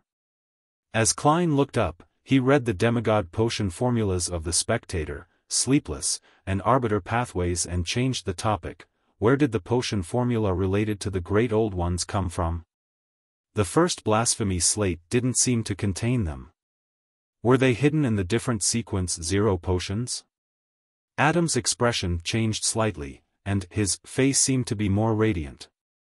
After I gained initial control of the omnipotence and omniscience authority, I began to deduce the method and pathway to become a great old one. Finally, I found a suitable formula and figured out the different symbolism.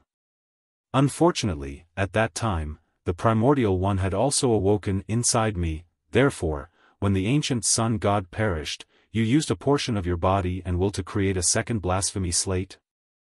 Klein sighed and said, from now on, there will be light for the apocalypse. It also ended the chaotic battle between the deities due to anger, emotions, and other reasons. It initiated the era of working towards becoming great old ones. Adam maintained his previous expression and didn't say anything. Klein fell silent. After a few seconds, he suddenly asked, what kind of humanity did you fabricate in that marionette of mine? Adam turned his head and said with clear eyes, he was too tired. He wanted rest and freedom, even if it was only for a few seconds. Klein gaped, not knowing how to respond. Why didn't you address him as Gehrman Sparrow, but refer to him as that marionette? Adam asked warmly, as though he was trying to straighten out the thoughts of a member of his congregation. Klein turned his head to look at him, and suddenly said with a smile, I'm Gehrman Sparrow. Gehrman Sparrow is a part of me. If I separate them, even if I can escape your divine kingdom, it will be difficult for me to avert the fate of losing control. Having said that, Klein paused and looked ahead. He asked in a deep voice, you only have godhood left? Rorstad Archipelago, City of Generosity, Biome. After returning here, Verdu Abraham learned that the god of war was a rather active existence in the fourth epoch. It was possible for him to respond to believers. Then, he hired a poor person who willingly risked his life to pray to the god of war to confirm that there was no danger. And the price of all of that was 300 gold pounds. Now, he received a report that not only was that poor person not dead, he even had some of his wishes fulfilled.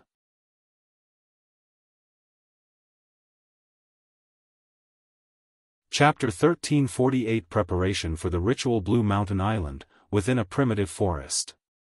Worried that official Beyonders would discover the ritual outside the city, Verdu Abraham, who had finished making preparations, used a sealed artifact to teleport away from Biome and arrived in someplace that was nearly uninhabited.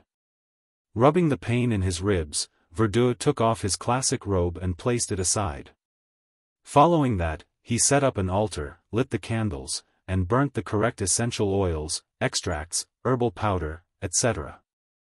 After finishing the setup, Verdu took 2 steps back and lowered his voice to chant in ancient Hermes, the great god of war, the symbol of iron and blood, the ruler of chaos and strife. A howling wind echoed in the dark forest. Amidst the rustling of the branches and leaves, 2 of the candles on the altar suddenly emitted crackling sounds. The corresponding candle flames rose from the size of a sapling to a towering tree. At the same time, the color of the candlelight changed from orange to bright white. The wind that passed through the forest became even more intense. 2 fiery pillars of fire intertwined together, twisting into a blurry and huge figure. At that moment, Verdu Abraham felt an indescribable gaze cast from high above and onto his body. He hurriedly bowed his head and said, "Great God of War. Your lowly believer would like to pray for your help." As he spoke, he kept adjusting his attitude and tried his best to remain calm. He knew from his family's books that the most important thing to take note of when praying to the God of War was to not be angry. The massive figure formed from a blinding white flame constantly spewed out flames as it used a language that Verdun could understand, but had no idea what it was. "Lowly mortal, a god is not used to satisfy your wishes. Speak, say your prayers, and I'll decide whether to help you in the end." Verdun had already drafted out his request, so he said after some thought, "Great God of War, what should I do to make my ancestor, Mr. Dor Bethel Abraham, return to the real world?" "A ritual. Sacrifice a bizarro sorcerer, a secret sorcerer, and a parasite. You should already know about it," the flaming giant said in a deep and dignified manner. "It's the same as the answer given by Dorian's student." Verdun sighed and said, "Great God of War, what must I pay to request you to complete this ritual for me?" The flaming giant looked down at the astrologer and said, "The corresponding price is not something you can afford. Your pale and puny soul isn't even qualified to be embers." Just as Verdun was disappointed and abnormally depressed, the flaming giant continued, "But Mr. Dor can. Besides, I'm in a good mood today. Sacrifice a portion of your blood to me as the mark of the contract. I will request the corresponding price from Mr. Dor." "That's possible?" Verdun subconsciously had his suspicions, but after some thought, he felt that there was nothing wrong with it. Indeed, only his ancestor, Bethel Abraham, had the right to trade with a secret existence like the God of War. As for whether Mr. Dor was willing to proceed with the deal, Verdun had never considered it. From his point of view, anyone who was in an exiled and sealed state would undoubtedly want to escape, even if they had to pay a huge price. "Yes, great God of War." After pondering for a moment, Verdun agreed. He then changed the ritual and added the sacrifice and bestowment parts of a ritual. He then used a metal dagger to pierce through his arm and let out dark red blood. When his blood turned into red pearls and passed through the door of sacrifice and bestowment, it became extremely dark, as though there were countless monsters lurking in it. In the next second, an object was spat out from behind the illusory door. It was a semi-transparent meat blob with slippery tentacles. On the meat blob, twisted maggots crawled out one after another. Upon seeing the object, Verdun's head turned dizzy as though large amounts of gunk had been injected into it. At this moment, a flame landed, enveloping his body, turning his vision red. With this layer of red light, Verdun no longer suffered any anomalies when looking at the blob of meat. Right on the heels of that, another object was spat out of the door of sacrifice and bestowment. It was a bird with a deformed head. Every feather shimmered with a faint stellar radiance. Strands of insect-like brilliance drilled into its body and occasionally emanated out. Worm of stars. Is this a monster with a secret sorcerer's beyonder characteristic? The previous one corresponds to a bizarro sorcerer. Indeed, secret sorcerer and bizarro sorcerer are only names of potions. They aren't just referring to humans. It's the same with the title of demigods. Unless the term half-man is added to the title. Verdun has a deep understanding of his pathway, allowing him to understand the current situation. And this meant that the ritual to help Mr. Dor escape could be done by sacrificing demigod monsters of the seer, apprentice, and marauder pathways. Furthermore, there was no need for Verdun to do it himself. The great God of War had already prepared everything. This made it difficult for Verdun to suppress the joy in his heart. He looked at the door of sacrifice and bestowment light with great anticipation, waiting for the third sacrifice to be spat out. In just a second, an object flew out from the darkness behind the door and landed on the altar. It was an unconscious crow.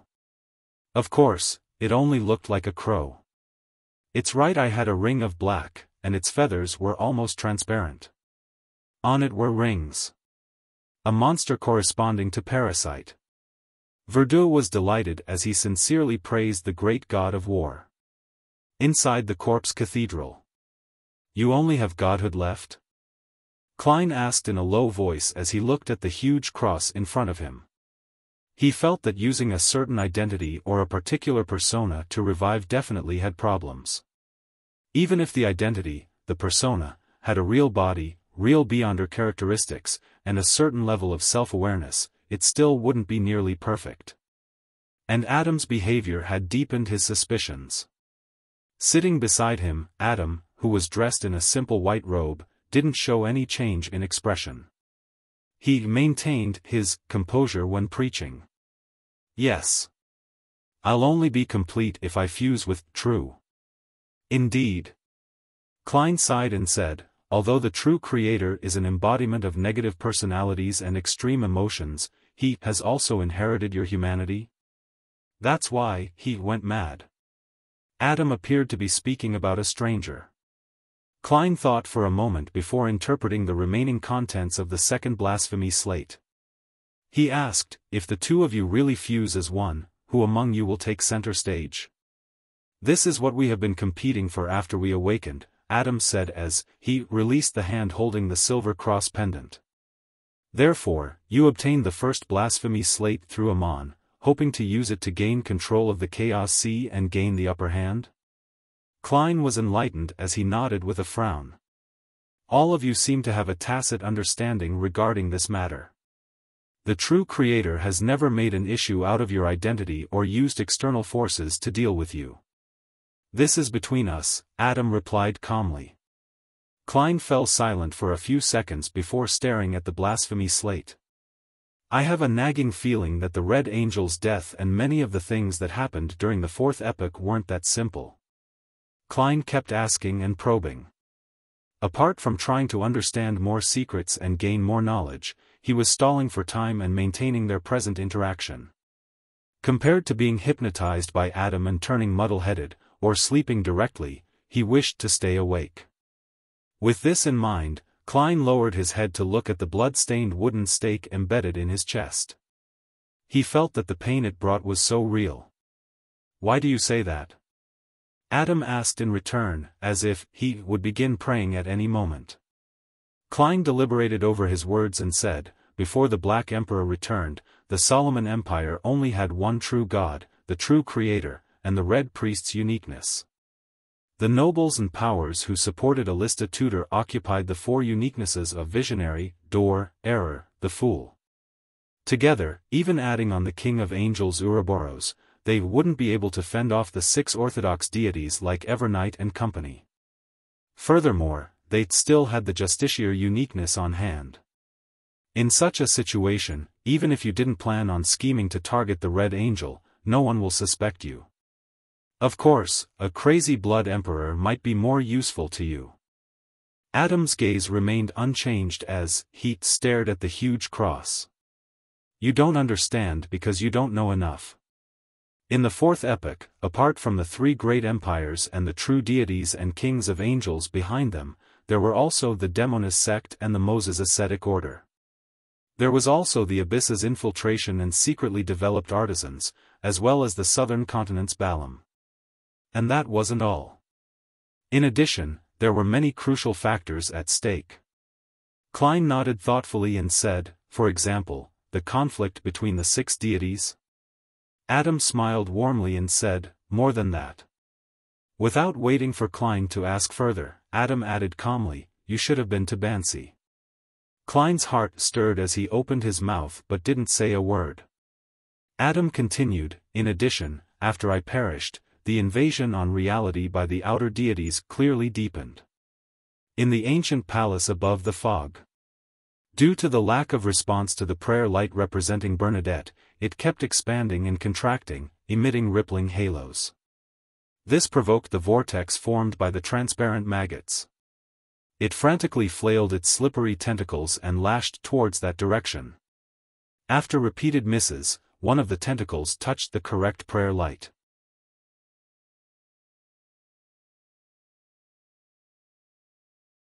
Chapter 1349 Door. After Bernadette received no response, she held the magic wishing lamp and walked to the window in the captain's cabin to take in the deep blue sea.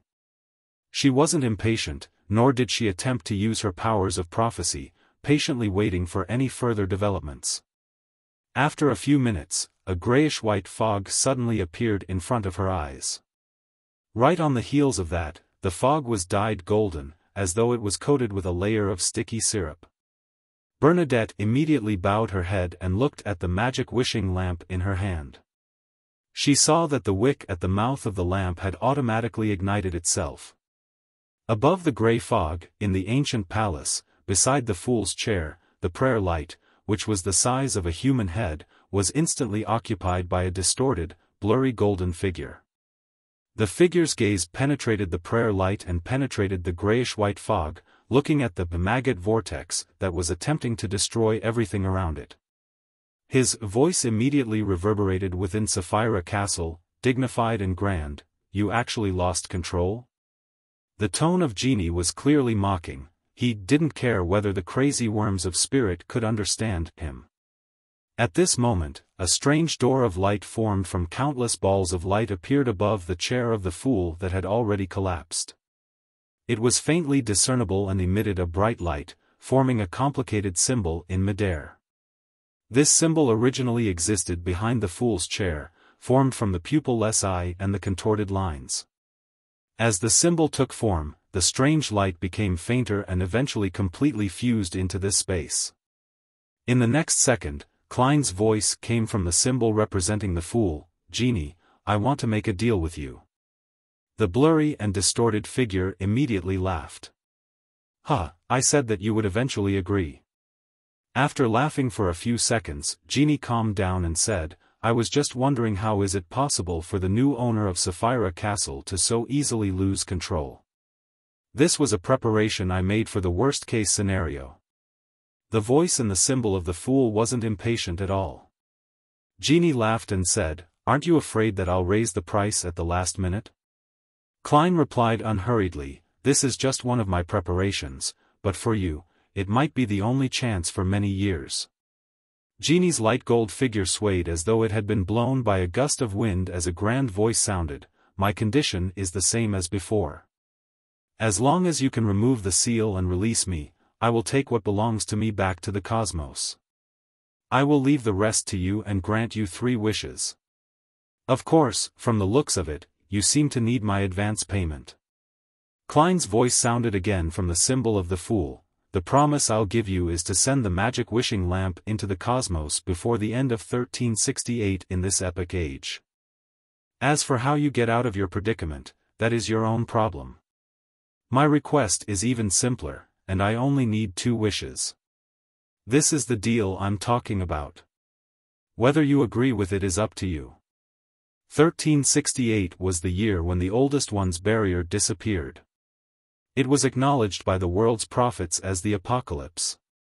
The blurry and distorted figure fell silent for a few seconds before saying, "If you don't remove the seal, the wishes I can grant will be very limited. Once it exceeds a certain level, it will be granted in an extremely twisted fashion." Inside the symbol of the fool that was cast with a brilliant light, Klein's calm voice sounded, "You can fulfill the 2 wishes I need now." Genie fell silent again and didn't speak for a long time. Biome, inside the primitive forest. Verdun, who was burning up both internally and externally, didn't waste any time. According to the God of War's instructions, he modified the altar and engraved the correct symbols, magic labels, and strange patterns.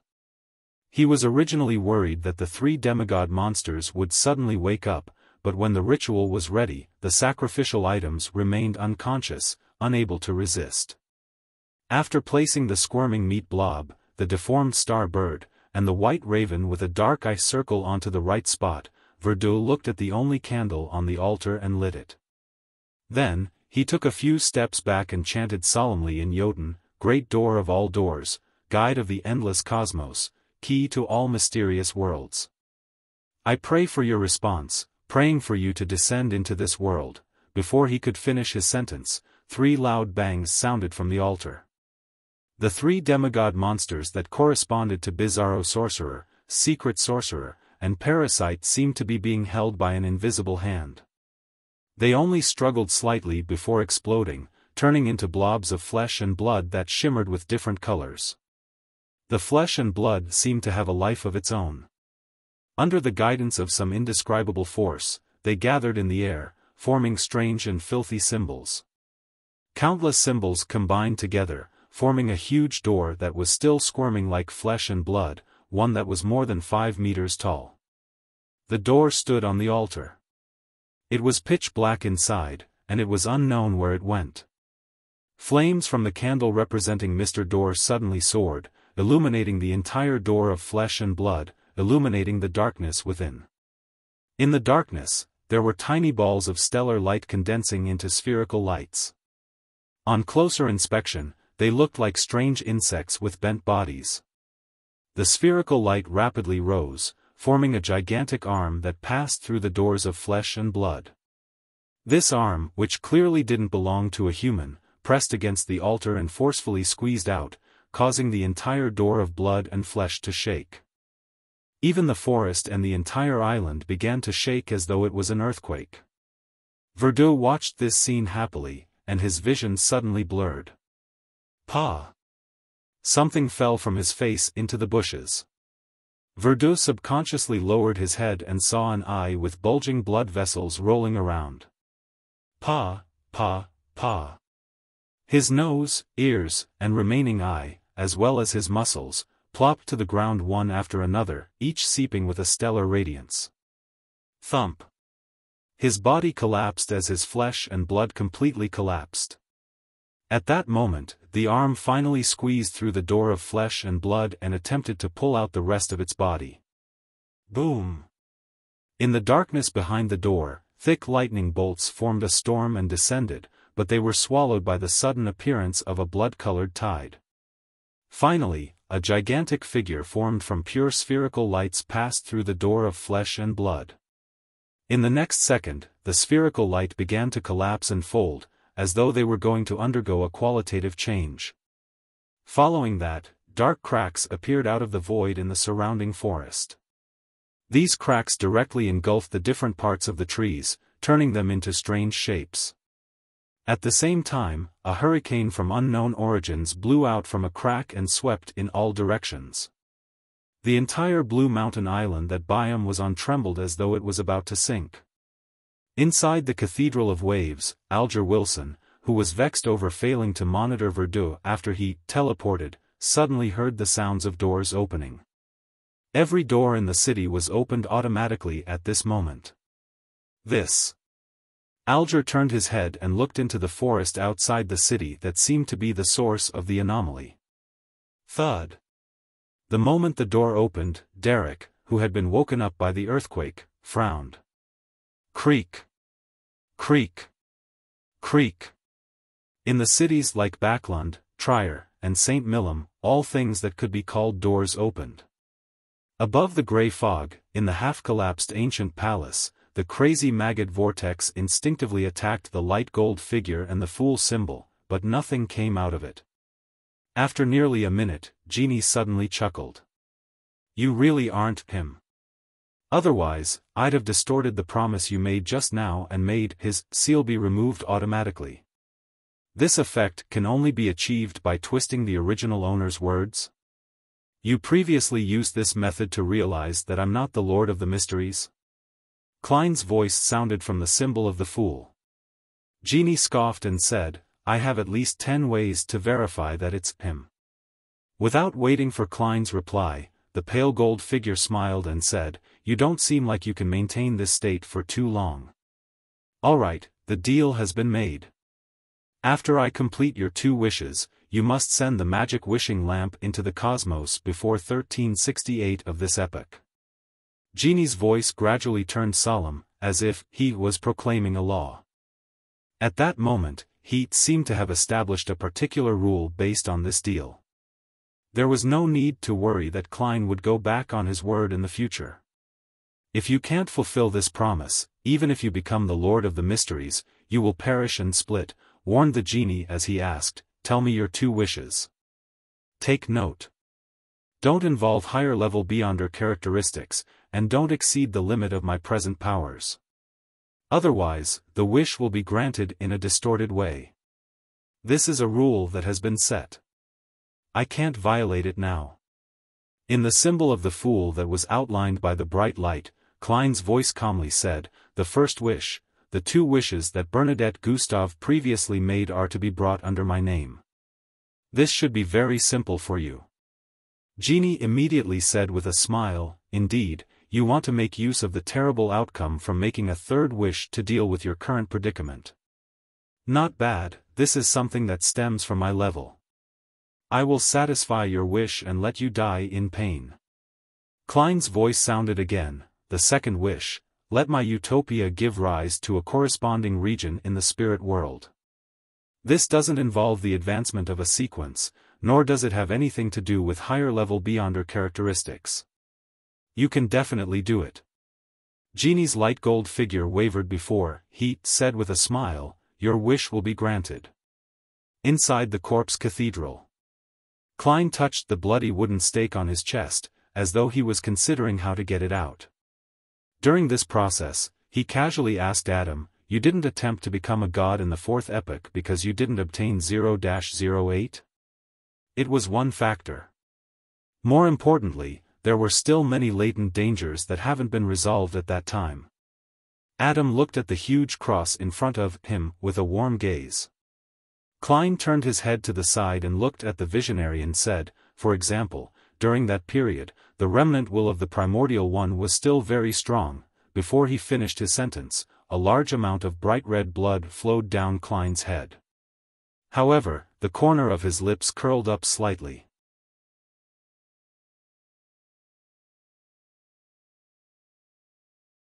Chapter 1350 Wish. Adam turned his head and looked at Klein. His limpid, light-colored eyes reflected the face that was stained with blood. His expression remained unchanged, and there was a hint of pity in its warmth. It was as if a god was looking down upon the world. Klein smiled at him as his head cracked apart. This trend on his body caused him to collapse into a pool of blood. In the pool of blood were his clothing, the blood-soaked stake, and an ancient mirror. In the corpse cathedral, in the divine kingdom of visionary Adam, Klein had died a strange death. Adam, dressed in a simple white robe, looked at the scene before him with gentleness and calmness. It was unknown if he had expected it or if he had avoided having any emotions. In the ancient palace above the fog, that crazy maggot vortex instantly stopped as they broke apart into numerous frozen, dead worms of spirit. In the next second, these worms of spirit turned illusory as they became stained with grayish-white as though they had fused into the fog of history. Then, they came back to life. As they shimmered with a dark glow, they gathered together. In just a few seconds, the worms of spirit reassembled into a figure. It was Klein Moretti, who had black hair, brown eyes, and a formal suit. With the return of the owner of Sapphira Castle, the destroyed model table and the 22 high-back chairs rapidly restored to normal. The junk scattered all over the floor was piled up again. Klein picked up the staff of the stars embedded with various gems and sat on the seat belonging to the fool. The entire space above the gray fog quaked as boundless and mighty invisible forces surged out. Klein immediately nodded at the golden figure that occupied Bernadette's prayer. "I will fulfill my promise." Genie laughed and said, "It looks like you haven't inherited his cunningness and shamelessness." "Very good." As soon as he said that, the blurry and distorted golden figure rapidly receded, no longer projecting itself on Bernadette's prayer light. "Well done." As Klein separated a worm of spirit to respond to Queen Mystic's prayers, he lowered his head and made a wish to himself. "I wish to be restored to how I was like before tonight." When his main body died, he had only taken away the core portion of the miracle invoker Beyonder characteristic, leaving behind the remains in Adam's corpse cathedral. He was unable to retrieve them.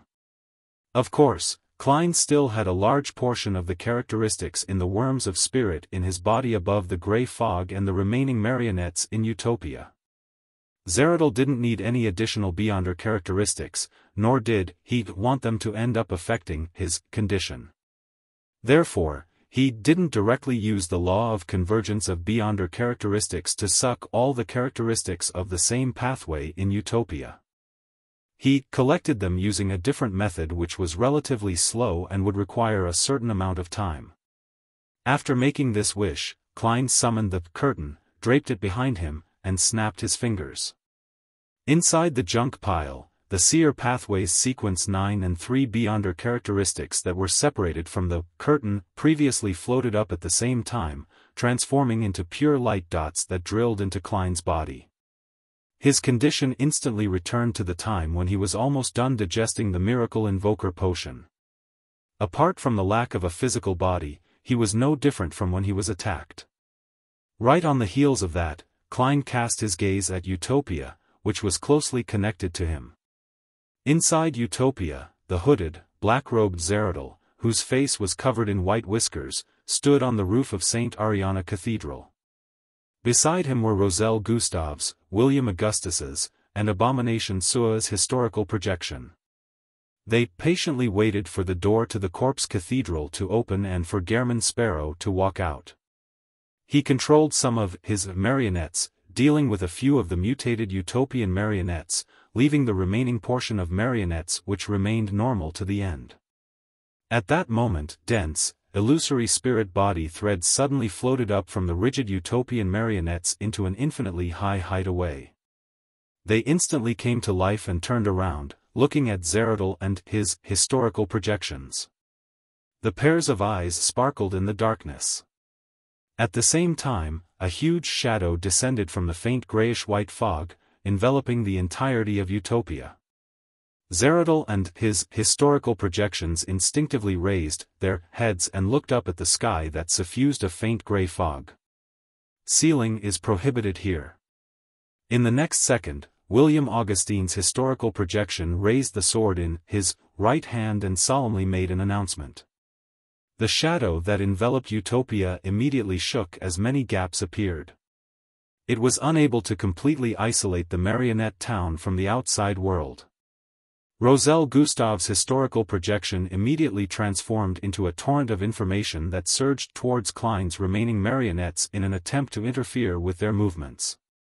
As for the historical projection of Abomination Sua, it attacked the shadow that appeared like a curtain in a bid to expand the corresponding gaps. Zeradol extended his hand and grafted the void in front of him to another island in the Berserk Sea that he had previously fixed. Following that, as long as he took a step forward, he would be able to leave Utopia. At that moment, Klein's marionettes snatched the opportunity before the torrent of information entered their spirit bodies. At the same time, they opened their mouths and chanted in Jotun, Leodoro. In the forsaken land of the gods, with the remnant divine powers of a tyrant, Klein could directly trigger the power of a deity based on this name alone, but that wasn't the case in the outside world. As for whether or not he wanted to punish the fellow for calling out his true name, it was decided by the Lord of Storms. Klein had his marionettes recite the honorific name at the same time only to get the Lord of Storms to cast his gaze over. As one of the members of the 5 pathways of omnipotence and omniscience, the Lord of Storms was probably one of the true deities that didn't wish for Adam's plot to succeed. If Amon became the Lord of the Mysteries, the King of Spacetime, this tyrant would be in a very dangerous situation. He would have to constantly worry that the Son of the Creator would deal with him and help Adam or the true Creator to ascend to the position of the Lord of the astral world. Therefore, compared to the Evernight Goddess and Earth Mother, Lord of Storms, Eternal Blazing Sun, and the God of Knowledge and Wisdom were probably the existences who didn't wish to see Adam and Amon succeed. If there was a chance, Klein planned on getting his marionettes to continue shouting Aucuses and Haraburgen. Utopia's surroundings instantly turned gloomy, as if it contained the indescribable wrath of nature. Before Zeradol could take that step, the night sky instantly produced different colors of lightning. They bared their fangs and brandished their claws as they wantonly expanded. They seemed to envelop the entire sky in a sea of lightning. Boom! Boom! Before the deafening sounds could be heard, the lightning blasted like a torrential rain at Utopia. The Rørsted Archipelago, new city of silver, the top of the spire. Derek Berg, who was looking at the source of the earthquake, heard the sound of doors and windows opening at the same time. Furthermore, it repeated thousands of times. Although it didn't bring him any direct danger, the bizarre change still made Derek very wary. With some hesitation, he prepared to seek out the current chief, Waite Chermont, and suggest using the god-level sealed artifact, Proof of Glory. He wanted to first protect the new city of silver and the nearby New Moon City. Then, he decided to pray to Mr. Fool based on the progress of the anomaly. Just as he turned around and walked to the door, Waite Chermont, who had a dark blue symbol engraved on his head, walked out from the corridor's light. He said in a deep voice, "The seal underground has failed. The seal has failed." Derek instinctively believed that it had something to do with the anomaly in Blue Mountain Island. Compared to doors and windows opening, the consequences of the seal's failure were extremely terrifying. "Immediately use the Proof of Glory," Derek said without hesitation. This was a god-level sealed artifact that could be used for a short period of time. It had once helped the City of Silver avert repeated disasters in the forsaken land of the gods, allowing them to persist until the present era and obtain salvation. Derek's thoughts were very clear. He was using the Proof of Glory to suppress the other god-level sealed artifact, Gift of the Land. The suppression effect would soon affect the saint-level sealed artifacts that would have negative effects on the surroundings. Waite Chermont didn't say anything else. He immediately made up his mind and brought Derek underground using the light as concealment. Proof of Glory required at least 2 saints before it could be utilized. This was also the reason why Waite Chermont didn't immediately head underground and came to find Derek first. Of course, if he wanted to make use of it simply, there were tricks to do so, but he had to be prepared in advance to brand the corresponding mark on his body. Biome, Cathedral of Waves. A bolt of lightning shot into Alger Wilson's room, turning into a hurried voice. "Your Eminence, most of the underground seals have failed. Only certain items remain in a balanced state thanks to their effects." Alger's brows twitched as he combined it with the phenomena of opening doors and windows in Biome City happening at the same time. He sensed that something was amiss. He immediately said to the Void, "All of you immediately form groups of 3. Take out the grade 2 and 3 sealed artifacts that won't cause immediate danger, or those with living characteristics from underground to prevent any chain reactions. This way, the underground area would become uninhabited. The dangerous sealed artifacts wouldn't be able to cause casualties within a short period of time. With the passage of time, when the anomaly of the seals losing their effects passed, the mandated punishers would have the time to deal with the items." However, the premise was that they hadn't lost control of the 3 grade 1 sealed artifacts. Once there was a problem with them, the negative effects would soon affect the entirety of Biome. However, with the seal no longer working, it was very difficult for the 3 items to remain without problems. The first thought that flashed through Alger's mind was to bring along the one whose negative effects had the greatest range. Then, using his own powers to make temporary restrictions, he would fly to the sea and away from Biome. This wasn't too dangerous for him for a short period of time. After all, he was a demigod. The biggest problem was that the remaining 2 grade 1 sealed artifacts would undoubtedly cause serious damage to Biome. "At least I did my best." Alger felt that this method was safe and could handle the subsequent investigations from the Church of the Lord of Storms. It was pretty good. His gaze subconsciously looked out of the window. It corresponded to the few schools and the workhouses near the cathedral. Alger retracted his gaze and fell silent for 2 seconds before sighing. He continued, "Leave the rest to me. His words transformed into electric waves that transformed into silver lightning that flew underground.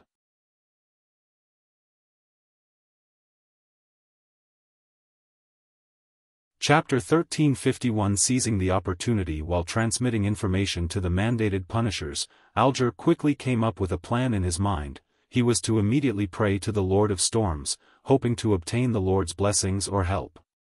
Then, he would immediately rush underground and use his Beyonder powers to forcefully suppress the 3 Grade 1 sealed artifacts inside Azure Gate. During this process, if the Lord of Storms responded to his prayers, or if the abnormality regarding the seals ended in time, there was naturally no need for him to consider any other response. However, if neither of the two outcomes occurred, and he began to find it difficult to handle the situation, then he would seek Mr. Fool's help. To Alger, once he had to do so, no matter what method he used or how he concealed it, it would be difficult for him to escape the fate of being suspected. After all, it was unbelievable for a single person to suppress 3 Grade 1 sealed artifacts single-handedly. When the time came, his only option was to immediately abandon his post after the abnormality ended or the seal began working again.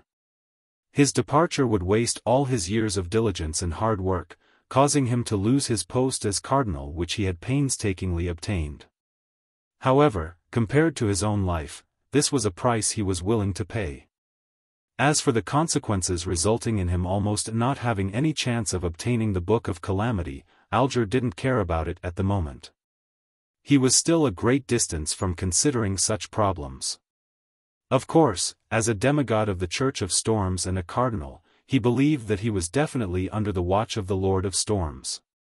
After abandoning his job and escaping, he needed the protection of other existences to survive. Otherwise, his outcome would be unimaginable. And regarding this matter, he could only rely on Mr. Fool. Taking a deep breath, Alger quickly chanted. The king ruling over the skies, the emperor who controls the seas, the great god of storms, I pray for your watch and pray for your blessings. After chanting, Alger reached out with his hand, bringing with him a hurricane as he flew underground. About 10 seconds later, outside the Cathedral of Waves, there was a tidal wave that surged into the air. The blue sea water poured down, enveloping the cathedral in a thick barrier. Inside the barrier, silver bolts of lightning flashed as they drilled underground. Rumble. The lightning struck down like torrential rain, illuminating all of Utopia, illuminating more than half of the Berserk Sea. At that moment, a pitch-black cathedral with many embedded skulls appeared in midair. It was situated above Zeradal, and drew all the surrounding lightning towards it, causing bolts of lightning to snake across the countless white skulls, causing the stained glass to reflect a bright light. Rumble.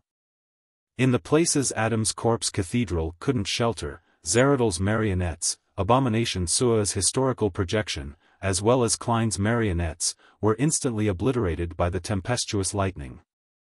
Then, they either vanished or were reduced to tiny marks. Even Roselle Gustav's historical projection that had turned into a flux of information wasn't spared. A strong electromagnetic hurricane wreaked havoc in this city, destroying all information structures. Taking advantage of the moment the visionary was fending off the tyrant, Zeradal took a step forward and entered the void ahead. And this void was connected to another island, one he had previously set in the Berserk Sea, using his Beyonder powers of an attendant of mysteries. The distance between the two was reduced to 0. The black-robed, hooded Zeradal quickly vanished into the void illuminated by lightning. But in the next second, he didn't appear on the distant island, but above the Iris's hotel in Utopia. Just a moment ago, when Zeradal was stunned by the might of the storm, Klein, who was in Sapphira Castle, took the opportunity to use the curtain that was draped over his body and used the power of the Sapphira to forcefully graft the void in front of his target to the Iris's hotel. He had secretly changed Zeradal's key arrangement. This was the suppression effect of a king of angels against a sequence one angel of the same pathway. Rumble. The ceaseless lightning smote down, enveloping Zeradal, who had long and white whiskers on his face. Zeradol's pitch-black eyes didn't show any change in expression. His body rapidly faded and disappeared in the bolts of lightning. He had only come in the form of a historical void projection. His true body was hiding in a particular fragment in the fog of history. Sitting in the fool's chair, Klein immediately cast his gaze at the grayish-white fog below him, as well as the countless spots of light in the fog. He was temporarily unable to find Zeradol because the latter definitely used a secret fragment of history that only he or a very small number of existences knew.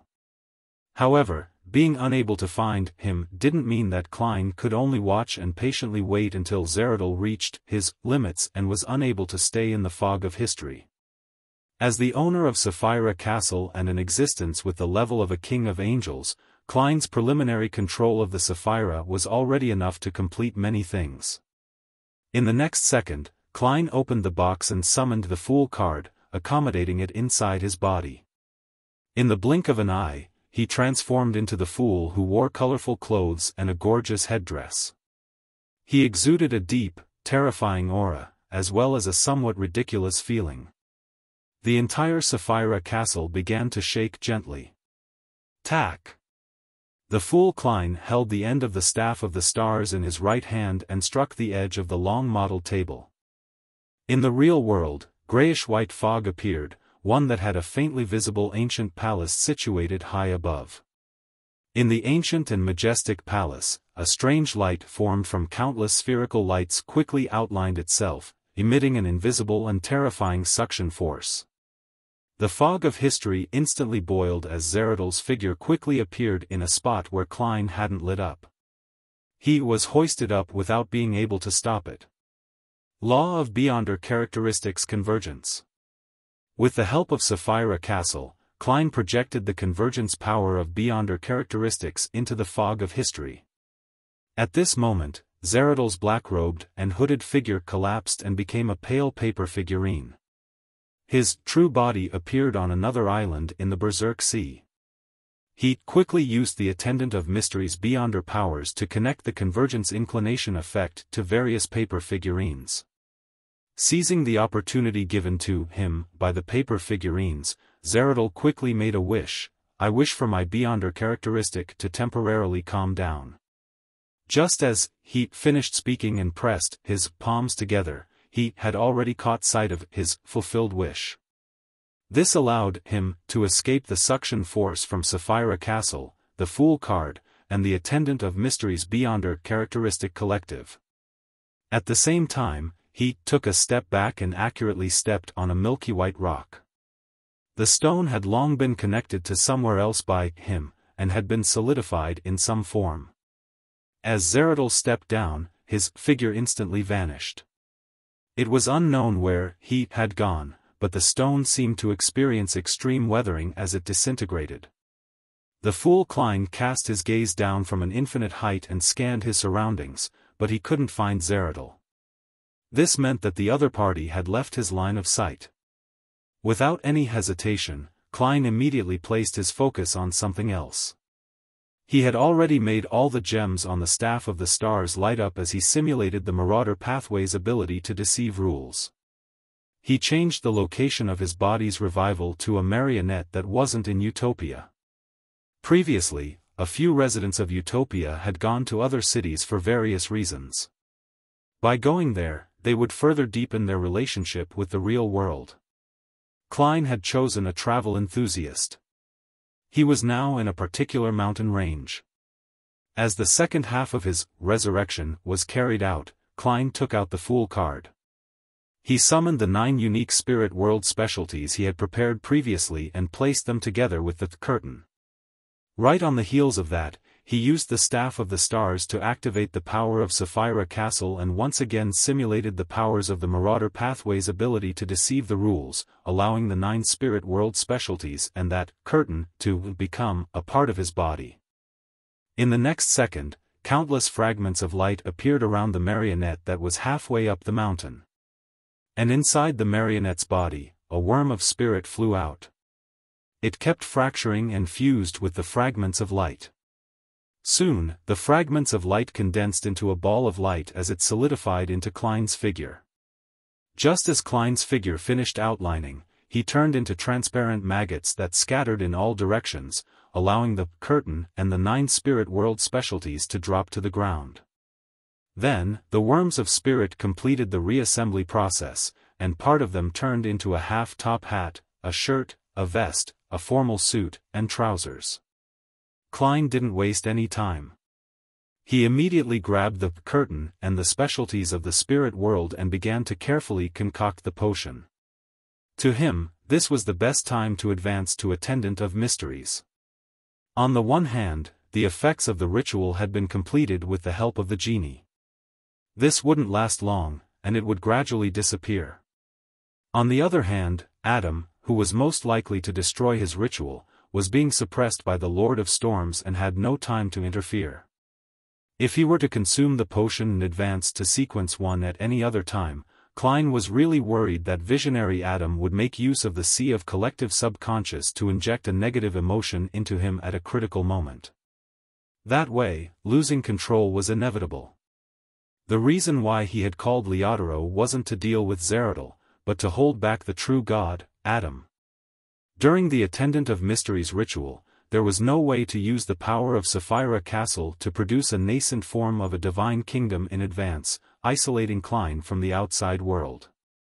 This would result in the ritual being unable to establish a connection with the corresponding region in the spirit world, resulting in failure. In less than 10 seconds, a potion that was as dark as the night sea appeared in Klein's palm. At the same time, the figure left in Sapphira Castle snapped his fingers, granting the small number of wishes accumulated in the prayer lights and the crimson stars, allowing him to digest the last bit of his miracle invoker potion.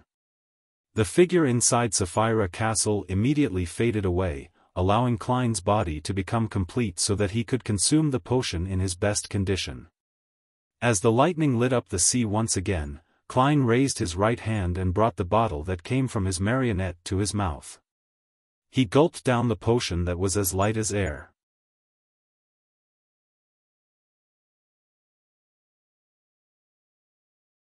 Chapter 1352 Attendant of Mysteries. As the Attendant of Mysteries potion entered his body, Klein immediately felt a burgeoning feeling. In the blink of an eye, he lost his perception of his body and worms of spirit. He watched helplessly as they dissipated and fused into the spirit world that couldn't be described with ordinary words or common sense. It was as though he was about to disintegrate into abstract and random pieces of information. At that moment, Klein only barely maintained his consciousness and had self-awareness. Just like that, he floated in the spirit world filled with countless strange figures. After losing the ability to sense his body and beyonder characteristics, he began to experience all kinds of thoughts, information, knowledge, symbols, and labels. He completely lost himself and was teetering on the border of fusing with the spirit world. If this continued, Klein would definitely be completely lost, but at this moment, there was a connection between the spirit world and his consciousness. That place corresponded to a town. The people inside lived ordinary lives. They had their own names, their stories, and their fates. They intertwined with each other, bringing about complete information in the spirit world, which was the concept of abstractness. This town was eventually destroyed by a calamity and buried in the dust of history. Klein dispersed like a mist, almost fusing into the spirit world's body. Under the guidance of fate, he fused with the spirit world projection of the different utopian marionettes, allowing him to become corporeal again. By him, deep underground in the Cathedral of Waves, in a room that was no longer sealed. Alger extended his hands and pressed down on the door in front of him. The surface of the door was blue in color, with numerous mysterious and odd reliefs protruding out. It was ajar, and there was no light behind the door. It was unknown which world it was connected to. The darkness seemed to have a life of its own. At this moment, a stream of water silently surged out, eroding the surrounding area. Bang! Alger's feet exerted strength, causing the ground to crack and spew out scarlet, nearly white, lava. This was a calamity he had created. His goal was to prevent the darkness from advancing. However, after the surging lava entered the darkness, it disappeared without a trace. The darkness shrank back a little and paused for a second before continuing its corrosion. Boom! Alger continuously created hurricanes, torrential rain, and lightning calamities, blocking the darkness again and again. He held the azure gate firmly with both hands, not letting it open further. If he were to only face this Grade 1 sealed artifact, Alger would have been completely fine. He would even have the capacity to attempt sealing it, but at that moment, he still had two similarly dangerous items around him. This forced him to sing loudly. He used the melody of death to influence his surroundings and disrupt the operations of the other sealed artifacts. Then, he built a wall formed from blue seawater beside him. However, the wall was slowly being dyed grayish-white, as if it had been petrified. Yet, the pandemonium didn't yield as it extended towards Alger's body. "I can last for at most 30 seconds. The Lord of Storms hasn't responded the entire time." Thoughts raced through Alger's mind as he suppressed his unwillingness and reluctance. He quickly made a decision. Without any hesitation, he immediately accentuated a hexagonal crystalline snowflake on his palm. This was the mark left behind after he participated in the Tarot Club for the first time. It could substitute the reciting of an honorific name, and allow Mr. Fool to cast his gaze over Blue Mountain Island, within the primitive forest. At the door of flesh and blood, spherical lights collapsed and converged in an attempt to undergo a qualitative change. They seemed to form a body consisting of a series of doors. The body wore the blood-colored tidal wave as its robe as its body constantly warped and changed, reflecting different regions and planets. At this moment, a blinding ray of sunlight shone through the darkness. It descended from the astral world and melted everything it encountered along the way. Other than this ray of sunlight, an inscrutable darkness of the night surged over, attempting to devour Mr. Dor Bethel Abraham, who was seeking to advance to Sequence 0. The land where the altar was quaked violently, tearing open a huge hole in a bid to devour the door of flesh and blood, and Bethel Abraham to fall deep into the core and face the chaos sea that contained all possible colors and possibilities. Following that, a blurry light seeped out from the void and enveloped the forest, attempting to restore the basic structure of the trees, mud, and altar. And at the only gap in the light, a pair of brass-colored eyes emerged. They stared at the door of flesh and blood and Bethel Abraham, hoping to reflect them into their eyes. Mr. Dor let out a low roar, causing his blood-colored robe to flare up. The robe connected to the evil tide that surged behind the door of flesh and blood, spreading out to the crimson moonlight. The moment it touched the moonlight, the inscrutable night that could not be seen gathered on its own. It stretched out its limbs and head, turning into a shadowy female human. It possessed its own life, and its consciousness was no longer controlled by its user. Without any exception, the blinding sunlight transformed into a young man wearing fiery armor. The shaking ground grew eyes and closed its mouth. The screen that was transformed from a faint light revealed terrifying facial features. Around the brass-colored eyes, eyelashes emerged, transforming into wings. These obstructions and interferences fell into chaos, giving Mr. Dor a chance for a breather. Seizing this opportunity, he entered the final step of becoming a god. At that moment, the door of flesh and blood suddenly collapsed and covered Mr. Dor's body, making him seem to turn into another person. Klein's body seemed to dissociate into countless people. They had their own preferences, their personalities, their determination, and their fates. They lived in a town known as Utopia. These people quickly lived their short lifespans, waking up under the heavy storm. They came to their senses and realized what their identity was in essence. It was Zhou Mingrue, and also Klein Moretti. They were also Sherlock Moriarty, Gehrman Sparrow, Dwayne Dantes, and Merlin Hermes. One thing could have many names, but its nature wouldn't change. The people raised their heads and looked up into infinity from the illusory city in the spirit world. They saw the illusory and thin spirit body threads, and they saw a symbol made up of the pupil-less eye and the partially contorted lines. With the symbol as the core, Klein's figure outlined itself, his eyes tightly shut. Worms of spirit, bits of Beyonder characteristics, and bits of his self-awareness flew out from the spirit world corresponding to the Utopia area and towards Klein's slightly illusory body, allowing it to slowly become corporeal. At this point, there was no clear boundary between Klein's spirit body and his physical body.